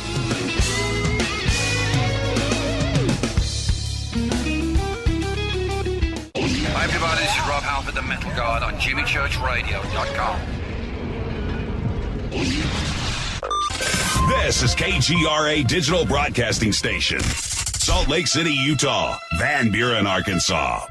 Poor water quality is a major health issue, and it's only getting worse. Municipalities can't keep up, standards have dropped, and pollutants are increasing. Where does it all end? It ends by keeping the pollutants outside of your home with HydroCare's advanced systems available at Wave Home Solutions. No less than the best purification materials and processes have been developed by HydroCare to provide you with healthy, clean water for drinking, cooking, and showering. HydroCare far surpasses the competition in removing chlorine, odors, iron, lead, chemicals, limescale, and much more. Don't settle for less when it comes to your water. We'll take care of the toughest water problems for you, whether it's from a city or well source. Satisfaction guaranteed. For more information, call 888-997-WAVE. That's 888-997-WAVE. Or go to bestwater123.com. That's bestwater123.com. Wave Home Solutions for a healthy, comfortable home.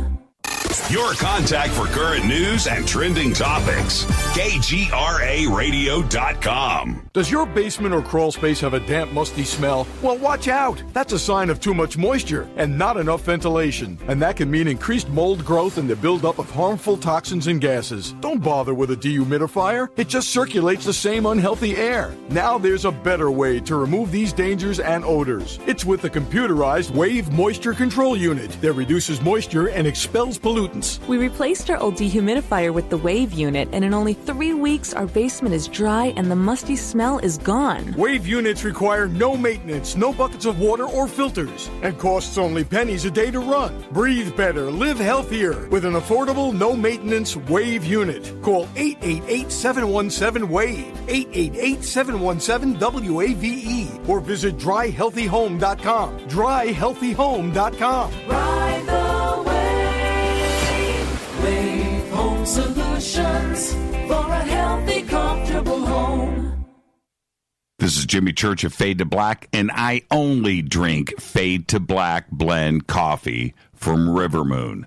Just click on the River Moon coffee banner at jimmychurchradio.com. Promo code F2B Blend. So are you tired of being tired? Well, then it's time to get the tea. Hey, it's Lisa here to tell you about this all-natural, all-organic tea I've been drinking that has had great results for over 20 years. It's called Life Change Tea, and it's specially formulated to help detoxify and cleanse your kidneys, liver, colon, and blood all at once. The colon is one of the most ignored organs in the human body. The faster that waste is eliminated from the body, the less time that waste sits in our intestines, spreading toxins to our bloodstream. This tea helps cleanse chemicals caused by outside intruders from our entire digestive system. And get this, weight loss can be a side effect. And with continued use of the tea, you can experience clearer, healthier, younger looking skin, increased energy, and a happier outlook on life. So if you're tired of being tired, get the Life Change Tea at getthetea.com. That's getthetea.com. And like me, you'll be glad you did. Did you know that when you're on the road with limited data or Wi-Fi available, you can still listen to every minute of Fade to Black by just calling 605-562-4482. No smartphone, app, or internet needed. It saves your data plan and no extra cost if you have unlimited minutes. Just call 605-562-4482. You can listen to me, Jimmy Church, on any phone, anytime, anywhere. Go Beckley Tappy.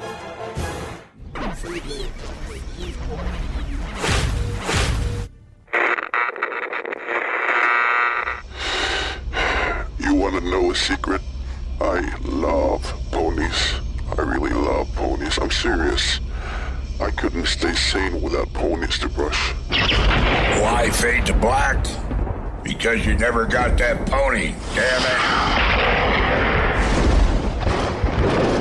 This is Fade to Black with Jimmy Church on the Game Changer Radio Network and KGRA, the Global Radio Alliance.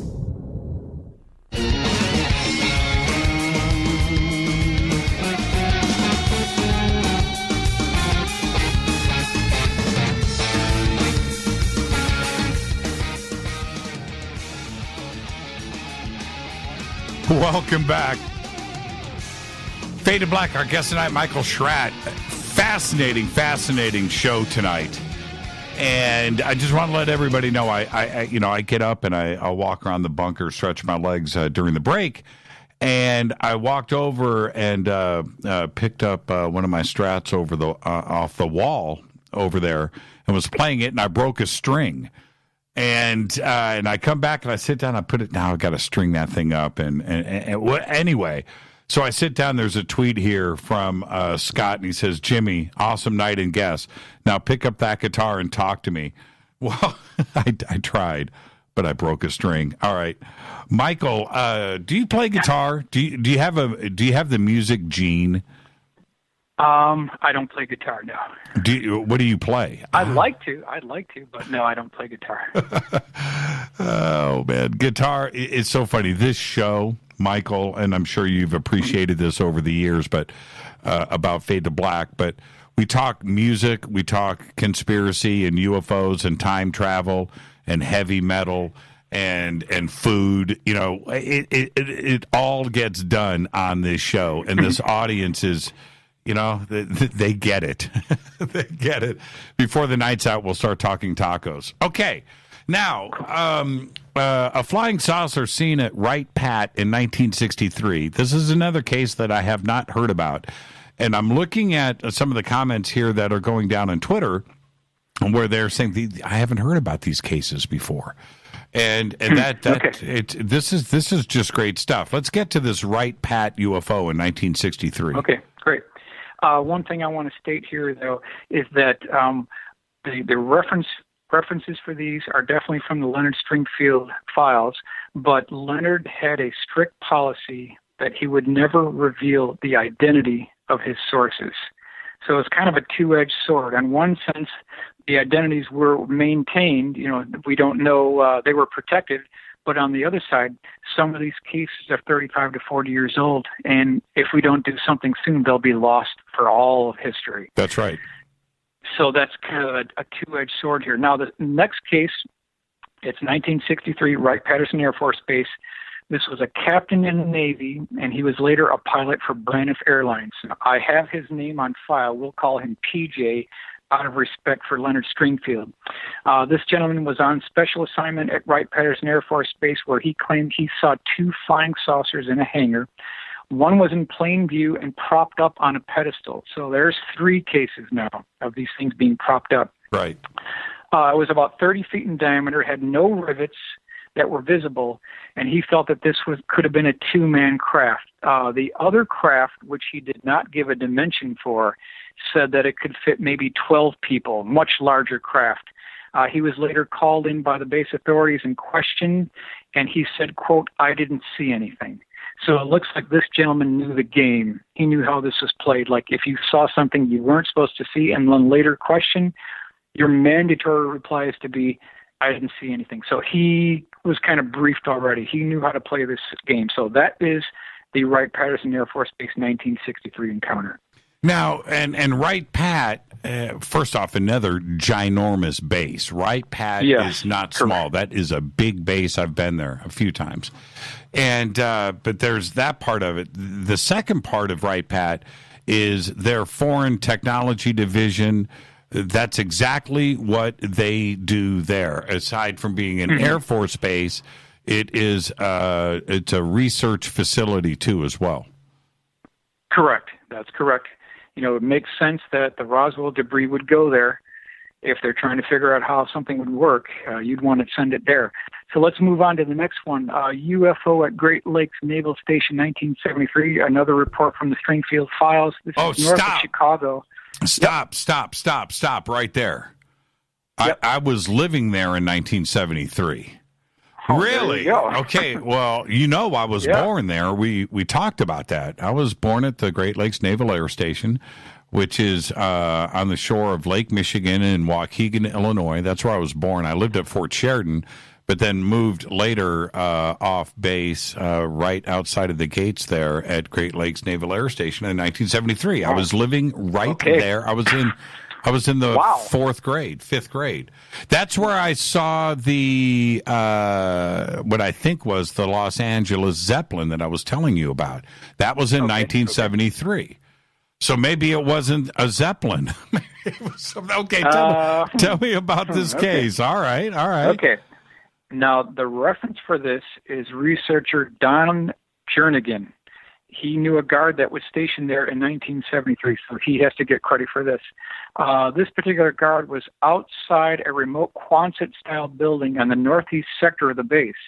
So I thought, that's interesting. Can we pin this down? So if you go on Google Maps and you type in the Naval Air Station there, and you go to 3D images, there is a Quonset-style building there on the northeast corner on the intersection of Paul Jones Street and Porter Avenue. There is a Quonset-style building. It could be. I don't know if that's the one, but it fits the description. So that part of the story seems to check out here. This particular guard, he was commanded to deliver a special message to the commander of operations and was granted access to this building. So he goes in this building. He's met with these two burly guards who escort him down this hangar. They make down this corridor. They make a left-hand turn down another long corridor, and when they get to the end of that one, it opens up into this large warehouse area. The entire inside of this area is crawling, Jimmy, with these guards holding drawn weapons. And what this guard saw was a strange teardrop-shaped craft that was 35 feet in length. It was propped up on a platform. That's 4 times now we've heard this. The body kind of was round in the front like a teardrop, then tapered back to a pointy rear end. It had kind of a ridge or lip around the outer portion of the craft. It was 10 to 15 feet in thick, and it had a silver-white glow around its exterior. Had no landing gear, no windows, no visible means of propulsion, and featured that small flange running on the outside. So some type of a craft, according to Don Jernigan, who interviewed this guard, some type of a craft was being stored at this facility in 1973. What was the name of the street? It is Paul Jones Street and Porter Avenue, the intersection there. You can see there's a Quonset-style. I see it. I'm looking at it. I'm looking at it right here. Wow. Yep. Huh. That could be the place. Don't know for sure, but it fits the description. Wow, that's fascinating. What I saw was much bigger. What I saw. Oh, yeah, for sure. What I saw was much bigger. Now the next case, man, this is great stuff, by the way. Is there any reference, like if anybody searches any of this, like the 1958 USS Fdr UFO Encounter, are there references online with any of these cases? The History Channel did a whole series on this. It's a well-known case. Okay. Absolutely well-known case. Yeah, no doubt about it. Okay, so let's move on to the next one, the UFO Warehouse. Charles Wilhelm, he spoke to Leonard Stringfield, gets the credit for this. He spoke to someone named Mrs. G. We're going to call her Mrs. G. She was dying of cancer. She was employed at Wright Field during the 1940s and 1950s. This is before it was renamed Wright-Patterson Air Force Base. So this woman who was dying of cancer was there early on, very early on. She worked in the Foreign Materials Division. She held a top secret security clearance. And what her job, Jimmy, was to catalog any foreign materials that came into the base. And she told Wilhelm back in 1955, this happened in 1955, that she cataloged, quote, the contents taken from the interior of a crashed UFO, end quote. There were over 1,000 components, and every item was photographed and tagged. And she also stated that she saw a cart being wheeled past her that had 2 bodies on it. The bodies were 4 to 5 feet in length. They were packed in either a dry ice material or some type of chemical, something that would preserve the bodies. They were humanoid looking. They had disproportionately large heads and slanted eyes. And she basically told Wilhelm later on in 1959, about 6 months before she died, quote, Uncle Sam can't do anything to me once I'm in the grave, end quote. So hat goes off to this lady for disclosing what she saw. Wait a minute. Okay, let's back up here. Let's talk about the historical record. Roswell and the Wright-Patt connection wasn't revealed until 1980 and after. Okay, there was no Wright-Patt alien bodies or anything that was discussed, certainly in the public, before then. She wouldn't have known anything about that. In other words, she couldn't be contaminated, right? Okay. Correct. So this statement was made from her and documented in 1959? Told Wilhelm that it happened in 1955. And it was told to Wilhelm in 1959, 6 months before she died. That's incredible. Yep. That's incredible. Now, what else did she say about this warehouse? Well, I'm just thinking the ending scene in Raiders of the Lost Ark. Right, that's what I was just picturing. There's got to be boxes. These things were bagged and tagged. They were photographed. They were inventoried.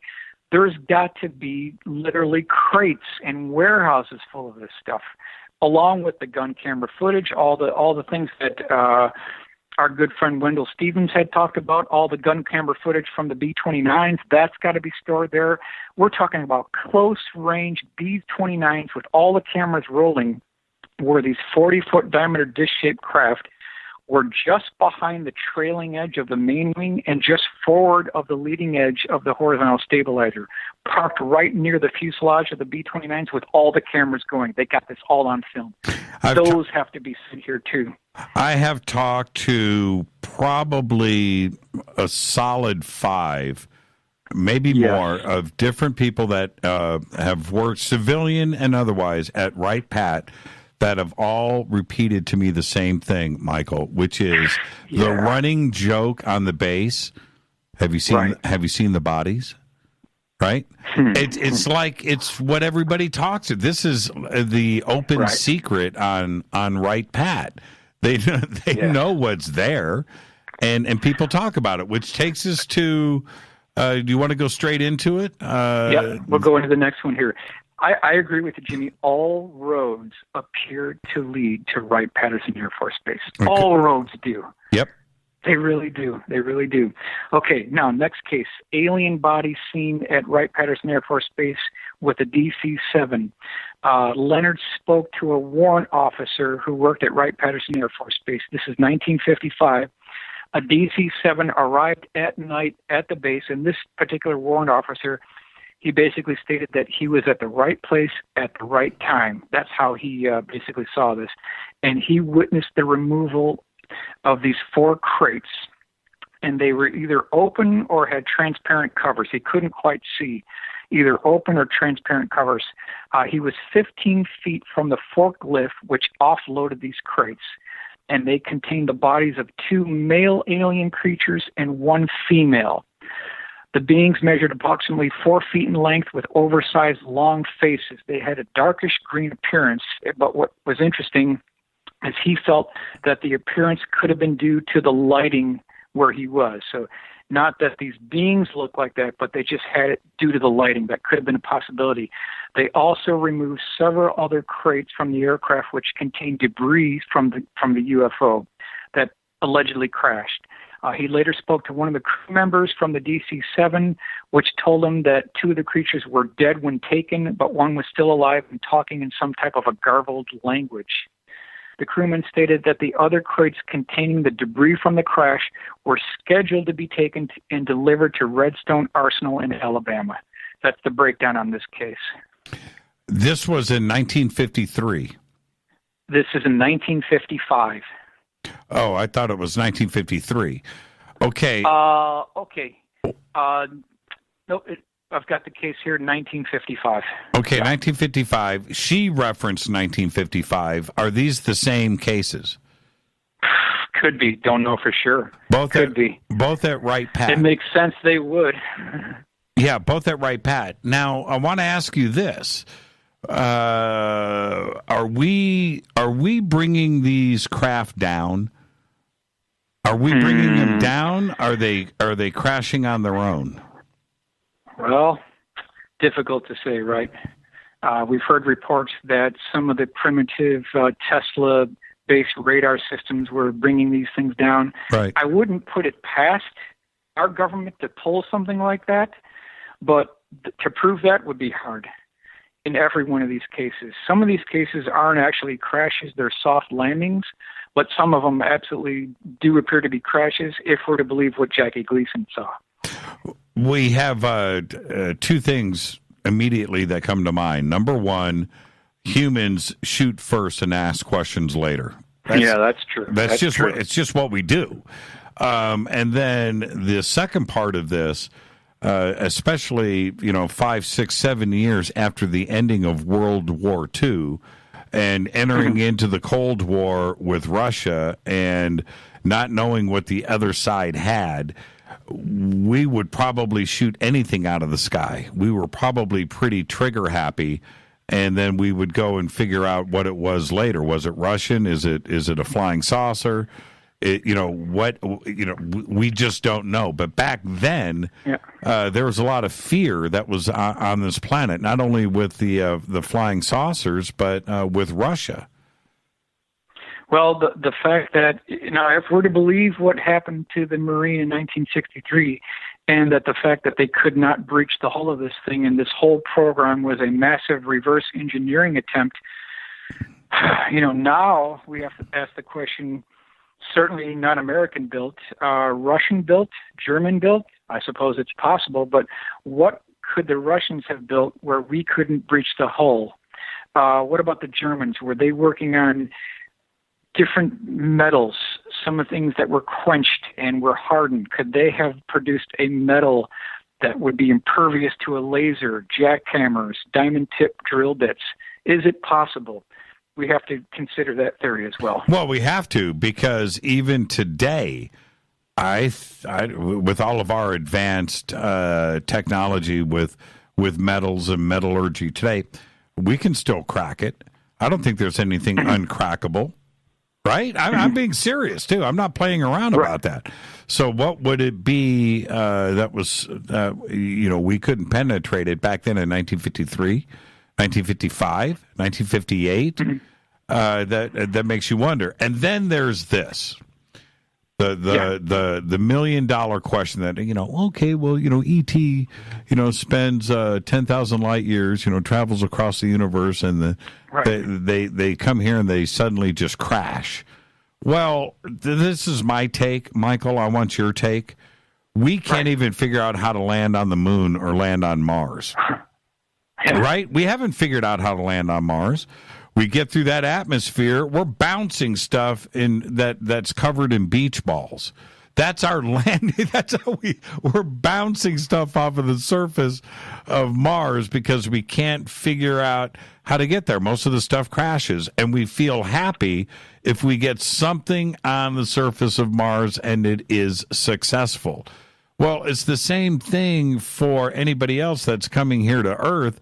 They're not familiar with the atmosphere or getting through our atmosphere and then getting through the turbulence and figuring out how to fly here. It's not that simple. You're surprised when you get here. And I'm just trying to be logical. Well, there's always incidents involving aircraft carriers on a monthly, daily basis. We lose aircraft all the time, F-18s, F-4s, Vietnam, all the time. So is it possible they lose some too? Maybe it is. Maybe it is. Maybe they're not all that far in advance. Maybe they're only 100 years advance. If that's true, then we could conceivably hear about crashes. Now, what do you think, before we get to the break, when we come back, we'll talk about J. Allen Hynek and the stuff that you pulled out of Evanston, Illinois. But what do you think is ultimately going to happen with disclosure? It seemed like we cracked the door on it back in December of 2017, and then the brakes were just pumped and everything stopped. How close are we to something official? Well, instead of giving you my opinion, let me give you the opinion of Gordon Cooper. He felt that the only way that this would ever break is if the intelligence community basically hands this information over to the scientific community as a united coalition, and then they come together as a group. That's the only way this is ever going to come out, is if this technology is somehow, brought within the fold of the scientific community, and then they come together as a united coalition. It'll be a reliable source. It'll be reliable engineers, personnel who are bringing this forth, and then it'd be something that the general public could bite down on because it's coming from credible sources. Anything short of that, anything short of the physical evidence that we need to bring it forward, it's not going to happen. So that's the way that Gordon Cooper felt that the only way that this would actually take place. Well, Avi Loeb, the professor out of Harvard, released another statement, and I actually exchanged an email with him earlier today. And the Oumuamua object that came in, which is now circling around Jupiter and getting ready to head out of our solar system, he's saying it's a solar sail, that it's only 1 millimeter thick, that it's not a rock, and that it is debris from an alien spacecraft flying, cruising at an extremely high velocity that an asteroid simply just wouldn't do. And he's sticking by his guns. When he makes a statement like that, and then we have fast radio bursts, and we have all this other stuff that's coming out of the media right now about contact with ET. Is there a message ultimately that's being sent here to us? You can feel the vibe. There's an aura going on right now. It does feel like it's picking up. I don't know where it's leading, but we're feeling something for sure. Yeah, and the media for the last, like forever, right, didn't touch this subject. Now you can go on any mass media website today or turn on the TV, and there's something there about alien contact. Right. Well, you'd hope that the giggle factor is slowly eroding. We'd hope that that's the case. So we're heading in that direction. Well, when Tucker Carlson and his bow tie is talking UFOs on Fox, I think we're getting close. I'm being serious, too. He's the last guy that I thought would straight face the UFO subject. But he's straight facing it. He is not. There is no giggle factor. They're not cueing the X-Files music anymore. Yeah. Well, you can't argue with our fighter pilots.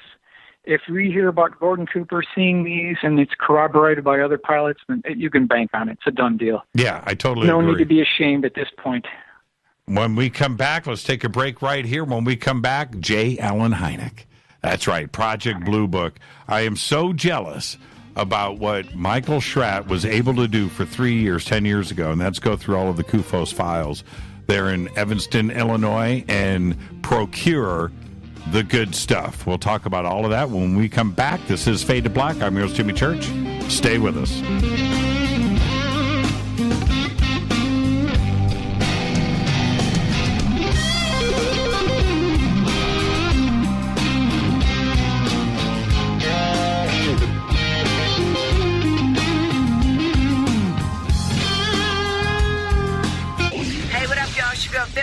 Here, and you are listening to my boy Jimmy Church on JimmyChurchRadio.com. Despite popular opinion, reading a book will not make you smarter.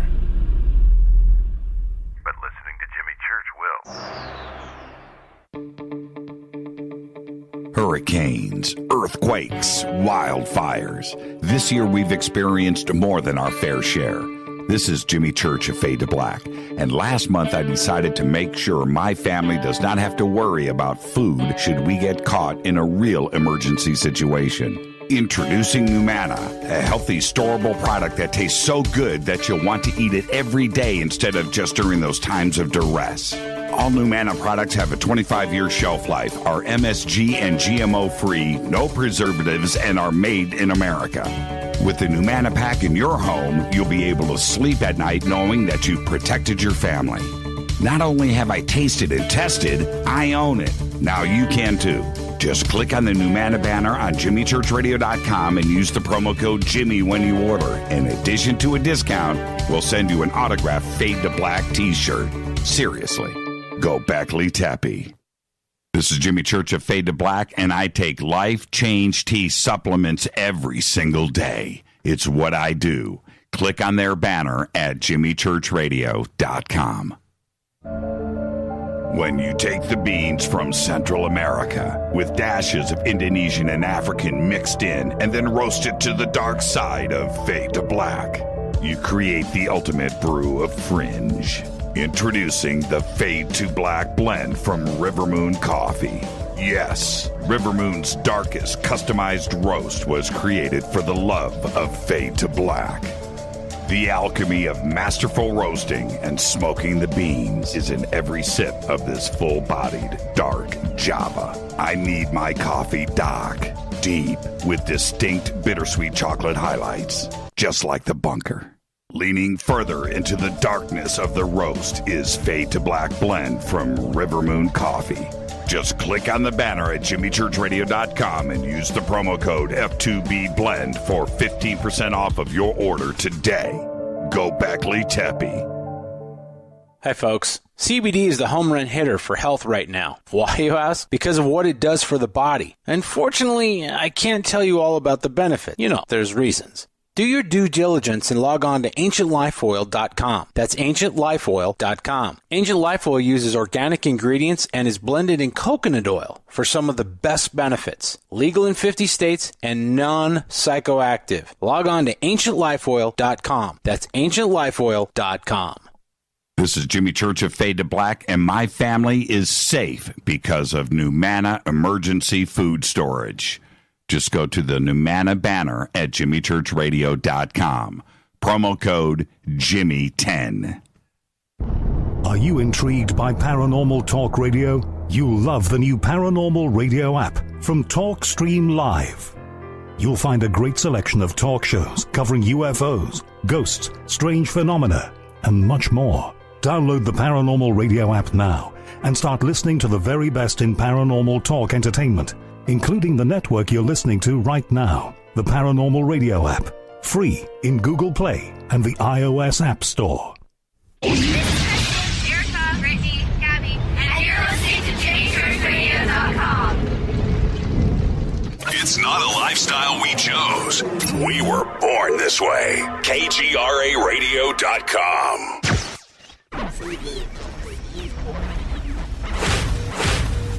This is KJCR at JimmyChurchRadio.com.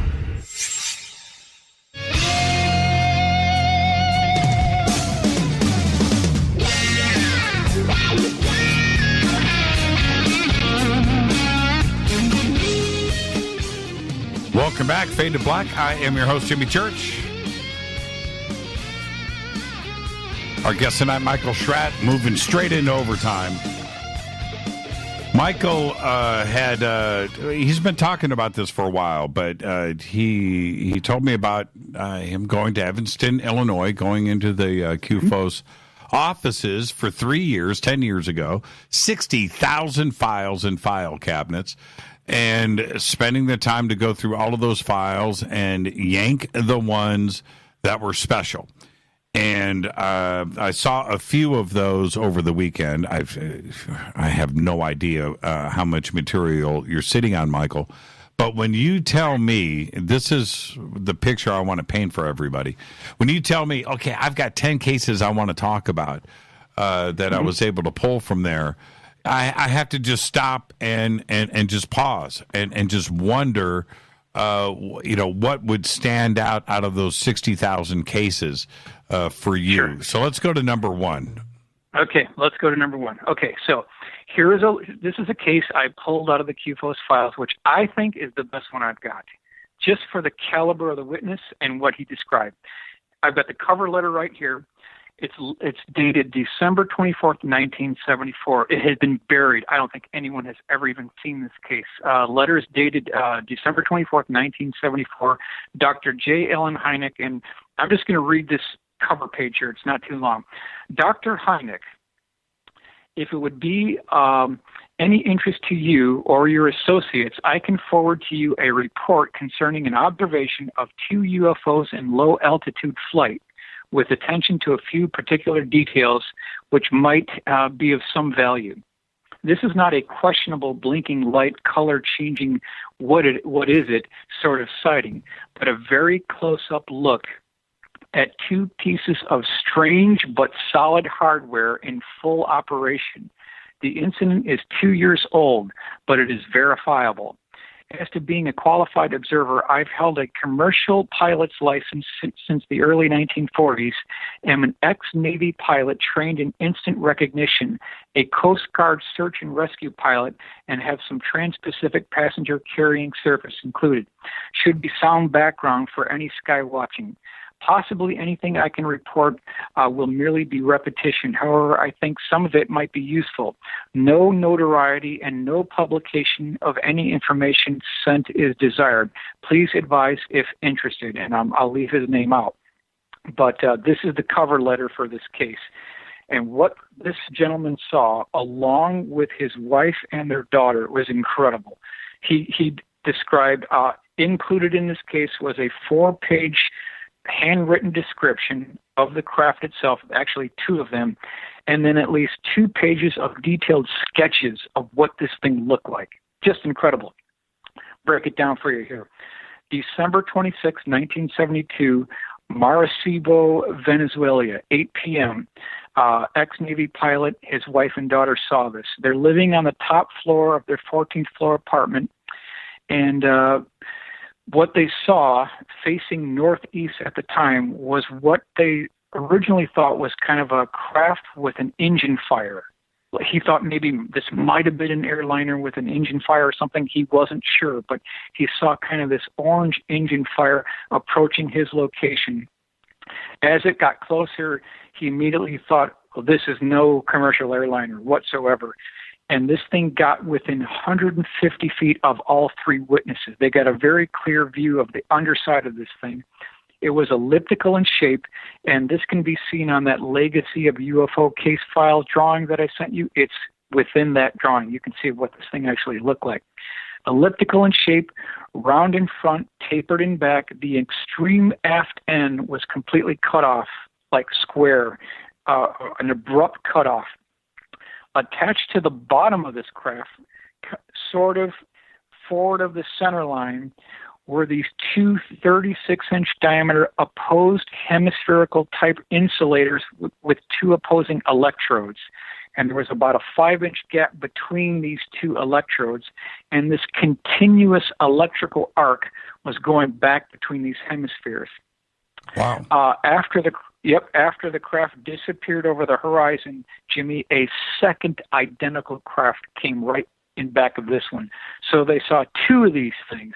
Just incredible. Now, around, if you go back 1/3 from the leading edge of this craft, all around both left, right, and rear of this craft were these cast iron looking exhaust ports that had 2 ports per grouping. So there was 4 going along the entire outer circumference of this vehicle, and he described what looked like an S-shaped electrical arcing flame coming out of these exhaust ports.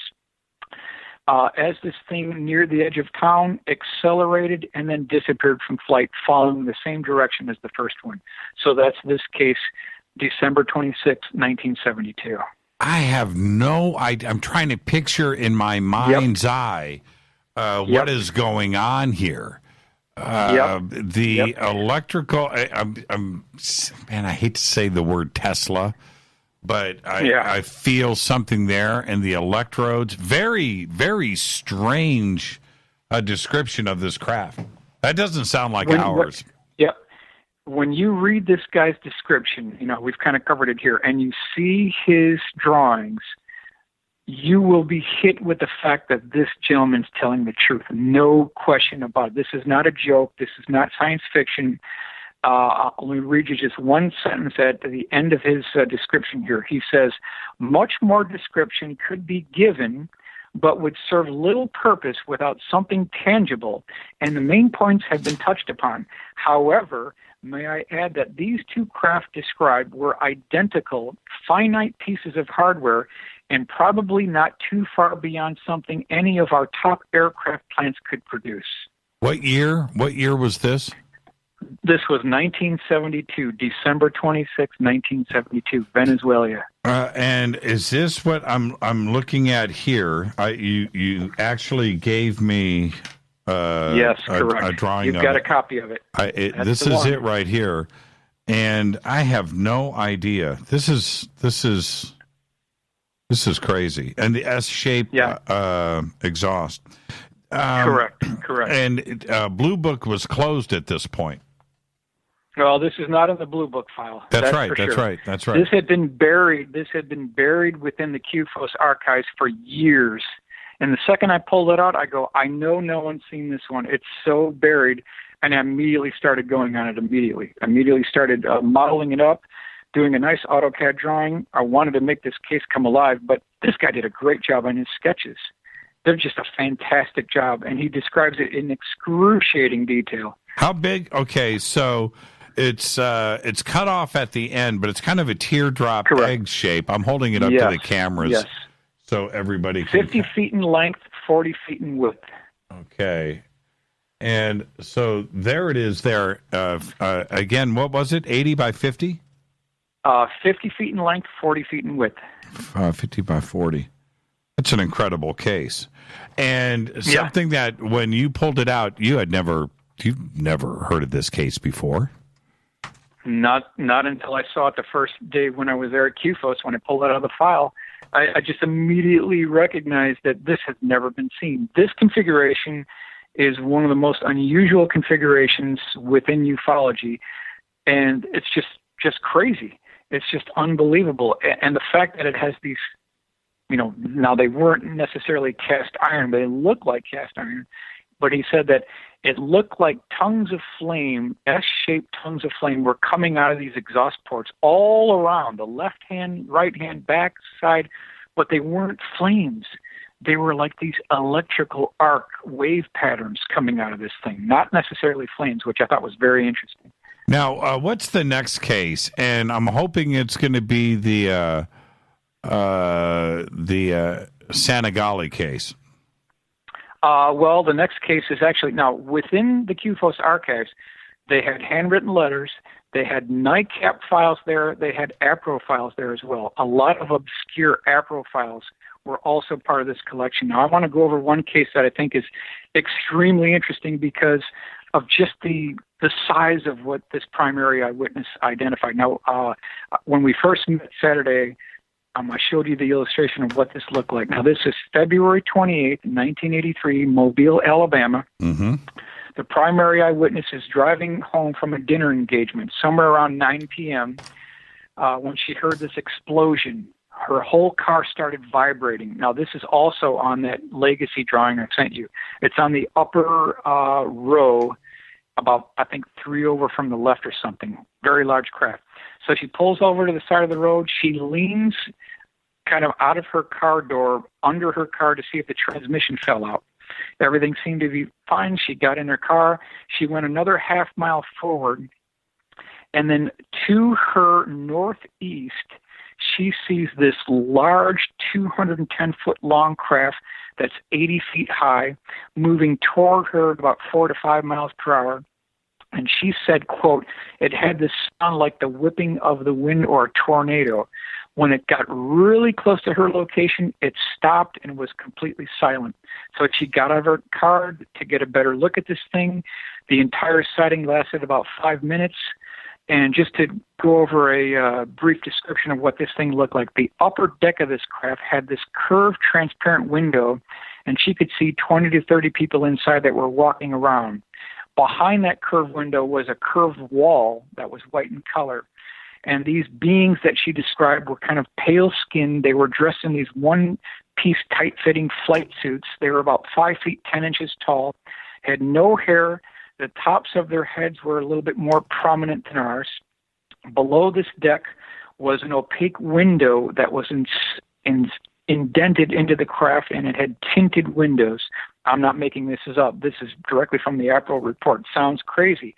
There was, below this window was a door that was closing from right to left. And kind of right within this door area, she said that there was this black asphalt road that went inside this craft. Looking on the left side of this opening, she saw a wall that had these tubes, pipes, and cylinders on it, just like the bottom understructure of the Hudson Valley Boomerang, the Belgium Triangle, and the Southern Illinois Triangle. So now we're looking at 12 separate cases with the same tubes, pipes, cylinders within these vehicles. The entire exterior of the craft had these portholes and rivets that appeared to be fastening this whole thing together. She looked through one of these portholes that was lighted, and she reported seeing these huge eye beams, kind of identical to what Dennis Sant had seen in his sighting near Brewster, New York, during the whole Hudson Valley Boomerang wave. The bottom of the craft was kind of tapered upward in tiers like a wedding cake. It got smaller as it tapered up. And this thing reminded her of a submarine in appearance. On the bottom of this vehicle, there was another one of these transparent gondolas that had these same 5'10" humanoid-looking beings dressed in these one-piece tight-fitting flight suits. Directly connected to this bottom gondola were these 24-inch by 24-inch highly polished reflective mirrors that made up a cross on the bottom of this vehicle. This is a strange craft. You just can't make this stuff up. So these were these polished mirrors on the bottom of the craft. She also noticed 4 pipes extruding from the midsection of this craft that were going out between 6 to 8 feet. She felt that these looked like guns or cannons. She wasn't quite sure. And these were surrounded by 3 to 4 foot square boxes. After that, this thing departed at a slow rate of speed near a nearby wooded area, and that's this case, 1983. Fascinating case, yeah. But not as fascinating as the hamburger-faced dude. And we've got to. I made you promise that we would discuss this case, and this was 1967 in Idaho. And you want to do that case, huh? We have to. This is one of the. I mean, how many aliens drive a car? Right? I mean, how many? I don't know. I mean, how many reports? Okay. Anyway, hold on. We're getting ahead of our skis here. This was in Ryrie, Idaho. The Ryrie, Idaho case. Yep. In November 2nd, 1967. And I'm holding this up to the camera. I'm going to go ahead and let you. What happened on this night? Okay. So this is a famous case within ufology. I didn't make this up. The QFOS archives included at least 5 pages of notes and then a detailed hand-drawn pencil sketch. So what you're holding up is a very accurate reproduction of the original sketch. This is Ryrie, Idaho, November 2nd, 1967. So this strange craft, it's not a really big craft, maybe 6 feet in diameter, 3 feet high, according to the eyewitness sketch. This craft parks itself in the front of this running car. 2 gentlemen are in the car, just like right in front of the hood section. Not too far from that, it's like pulling the car off the road into this kind of a cleared grass field area. And then the top bubble canopy of this dish-shaped craft opens up, and this 3-foot-tall being levitates out of this craft, opens up the car door. Now, this is reported in the sighting report here. He opens up the door. He pushes the 2 gentlemen over to the right side of the passenger seat, gets behind the vehicle, and it did not say in the report how he got his foot on the pedals. Since he was only 3 feet tall, it doesn't say how he actually got his foot on the pedals, but he drove this car at least another quarter to half mile down the road and stopped. At that point, the gentleman on the far right-hand side of the vehicle, who is by the passenger door, opens up the door in absolute horror. He runs away, and then this being exits the vehicle, hovers back into the bubble canopy, and then this thing departs.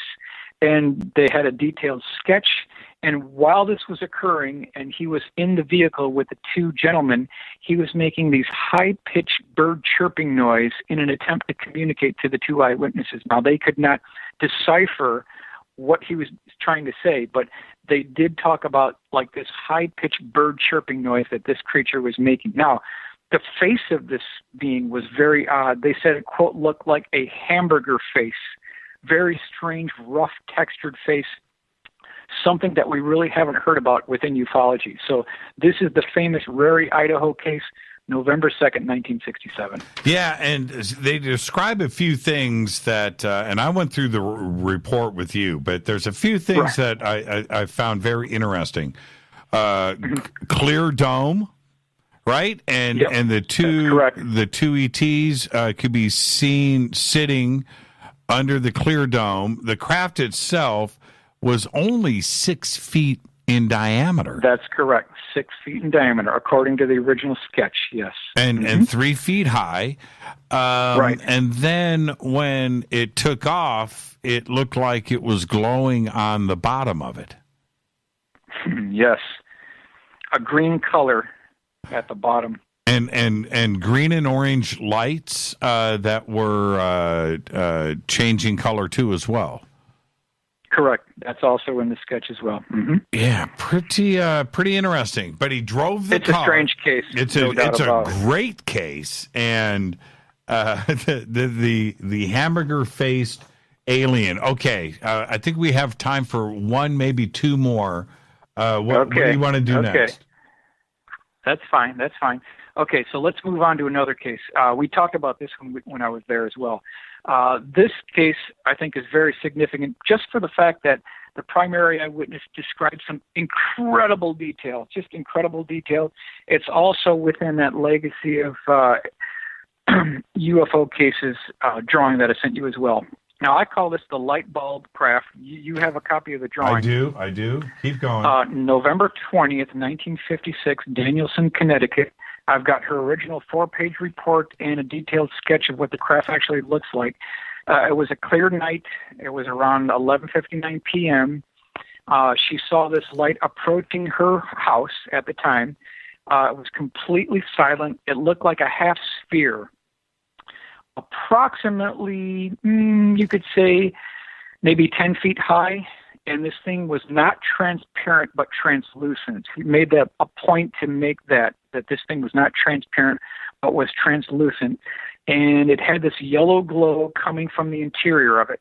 Now, here's the part where it starts getting interesting. Now, this thing came down to her location within 20 feet of her, came back up, and she got a good look at the bottom of this thing just before it nearly hit her roof as this thing departed. But she said, number one, that it had this raised section or floor that was indented 2 feet from the bottom lip of the craft. So we've got this floor here. Then she said that around the outer intersection of the craft, there were at least 24 what she called light sockets. Now, embedded within these light sockets were these large, oversized donuts. And then between these three donuts were these black Tesla coil black structures connecting these donuts that were connected to these light sockets. Now, these were rotating in a clockwise fashion. They were all multicolored. The sockets themselves were orange in color. But then she said, on the bottom of each of these three donuts, and I'm just going to hit you with exactly what she said, there were curved lines, loops and dots, dashes that looked like ancient Arabic writing. It also reminded her of what you would see at the perimeter of a Persian rug, or something like a Mayan pyramid inscription, or something similar to Aztec pottery. And this was identical on each one of these donuts that she saw, at least 24 of these. And these were all indented within that 2-foot floor section. And just the last time she saw this, they were revolving over the Connecticut Light and Power Office, and that is this case. November 20th, 1956. Now, she says, November 20th, 1956. This dome, it's like a half a sphere. Correct. Half a sphere. Correct. The glass or the dome itself is 1 foot thick, right? So it's 1 foot thick glass. the bottom portion of it, there's a lip that goes in. These bulbs are moving around it, not moving, are positioned around. And the craft itself was 25 feet in diameter. No seams, no openings, nothing, no windows, no doors. Correct. Just what she saw. And the 3 donut-shaped, I don't know if that's a good way to describe it. Very interesting. You know, I can't relate this to anything. You know what? I know. And what I mean by that is when I try to debunk something, Michael, and I hear somebody's description of something, I'm trying to think of something I've seen in the past or maybe that they have seen, and they are maybe embellishing or taking something very terrestrial and then trying to turn it into something that it's not. That's what I do, right? This isn't like anything. It just doesn't make any common sense. No, she goes into great detail on her sketch. I mean, this is a beautifully drawn, hand-drawn sketch, and she's got these Peruvian rug descriptions embedded within these Tesla coil donuts. I mean, she did a fantastic job. Just a beautiful job. I bet my life on it. I know it's true. I mean, just by reading her account, she talks about the flight path, the description, the bulbs, the rotating description of how they were rotating, but just the description of these Arabic writings or Mayan pottery clay inscriptions on the bottom, I thought was historically significant. Michael, why, or no, I should say when is this going to get digitized and go public? I understand you've got tens of thousands of pages, right? It's an outrageous amount of material that you're sitting on. Right. But the public needs to see this. Okay, well, to answer part of the question, and this is not a plug, I don't get paid for any of this. During the Leonard Stringfield research, when Jan Harzan got access to the official dictation notes by Leonard's secretary, that this is 75 3-ring binders that are over at Orange County Airport, the MUFON headquarters there. That's where this information is stored. I made an agreement with Jan Harzan that I would write a book that includes detailed descriptions based directly off of the dictation notes, and then make the cases come alive via illustrations, drawings, technical engineering drawings, and make these cases come alive. So going through all 75 binders, I picked out 119 cases that I felt had some really good meat on the bones, and I put them into a booklet called Retrievals of the Third Kind, Cosmic Crashes, Corpses, and Cover-Ups. So it's kind of an homage to Leonard Stringfield. So the cases that we talked about this evening, all the crash retrieval cases, the illustrations, the drawings, some of the details are within this booklet. I'm not getting paid for it. I do it for free of charge. It's a crusade to me, but this is available on the MUFON website. The other ones that we've talked about, I've discussed within multiple YouTube presentations that I've given over the years, and that's just kind of how I roll. So it's available. It's out there for sure. Yeah, I imagine. I'm going to talk to you off of the air. I've got something else I want to talk to you about, but so I'm going to ask you to hang on, and then and then we'll talk. But Michael, I want to thank you. An amazing show tonight. And you and I the other day, I'm pounding coffee. I didn't want that to end. That should have been like that should have been a 72-hour. Sure. There's more to go. There's more to go. I know. We haven't even scratched the surface. Thank you so much, Michael. Stay right there, and we'll talk to you right after I roll these credits. I've got to get out of here before the network cuts me off. Thank you so much, Michael. Michael Schratt. Michael, you just stay right there. Wow. Everybody's going, keep this going, keep this going. We just talked for 2.5 straight hours. What a conversation tonight. Fade to Black's executive producer is Rita Camarion. Show is produced by Hilton J. Palm, Renee, Dennis, and Bob. Announcers are Steve Harder, Gene Vitoa, and Mark D. Kovar. Webmaster is Drew the Geek. Music, Doug Aldrich. Intro, Spaceboy. SpaceboyMusic.com. Fade to Black is produced by KJCR for the Game Changer Network, and syndication is KGRA, The Planet. This broadcast owned and copyrighted 2019 by Fade to Black and the Game Changer Network. It cannot be rebroadcast, downloaded, copied, or used anywhere in the known universe without written permission from Fade to Black or the Game Changer Network. I'm your host, Jimmy Church. Follow me on Twitter at JChurchRadio. You can find Michael over on Facebook. His link for Facebook is over at jimmychurchradio.com. Go and click on it. Until tomorrow night, surprise guest, I want everybody to be safe. Go Beckley Tepe.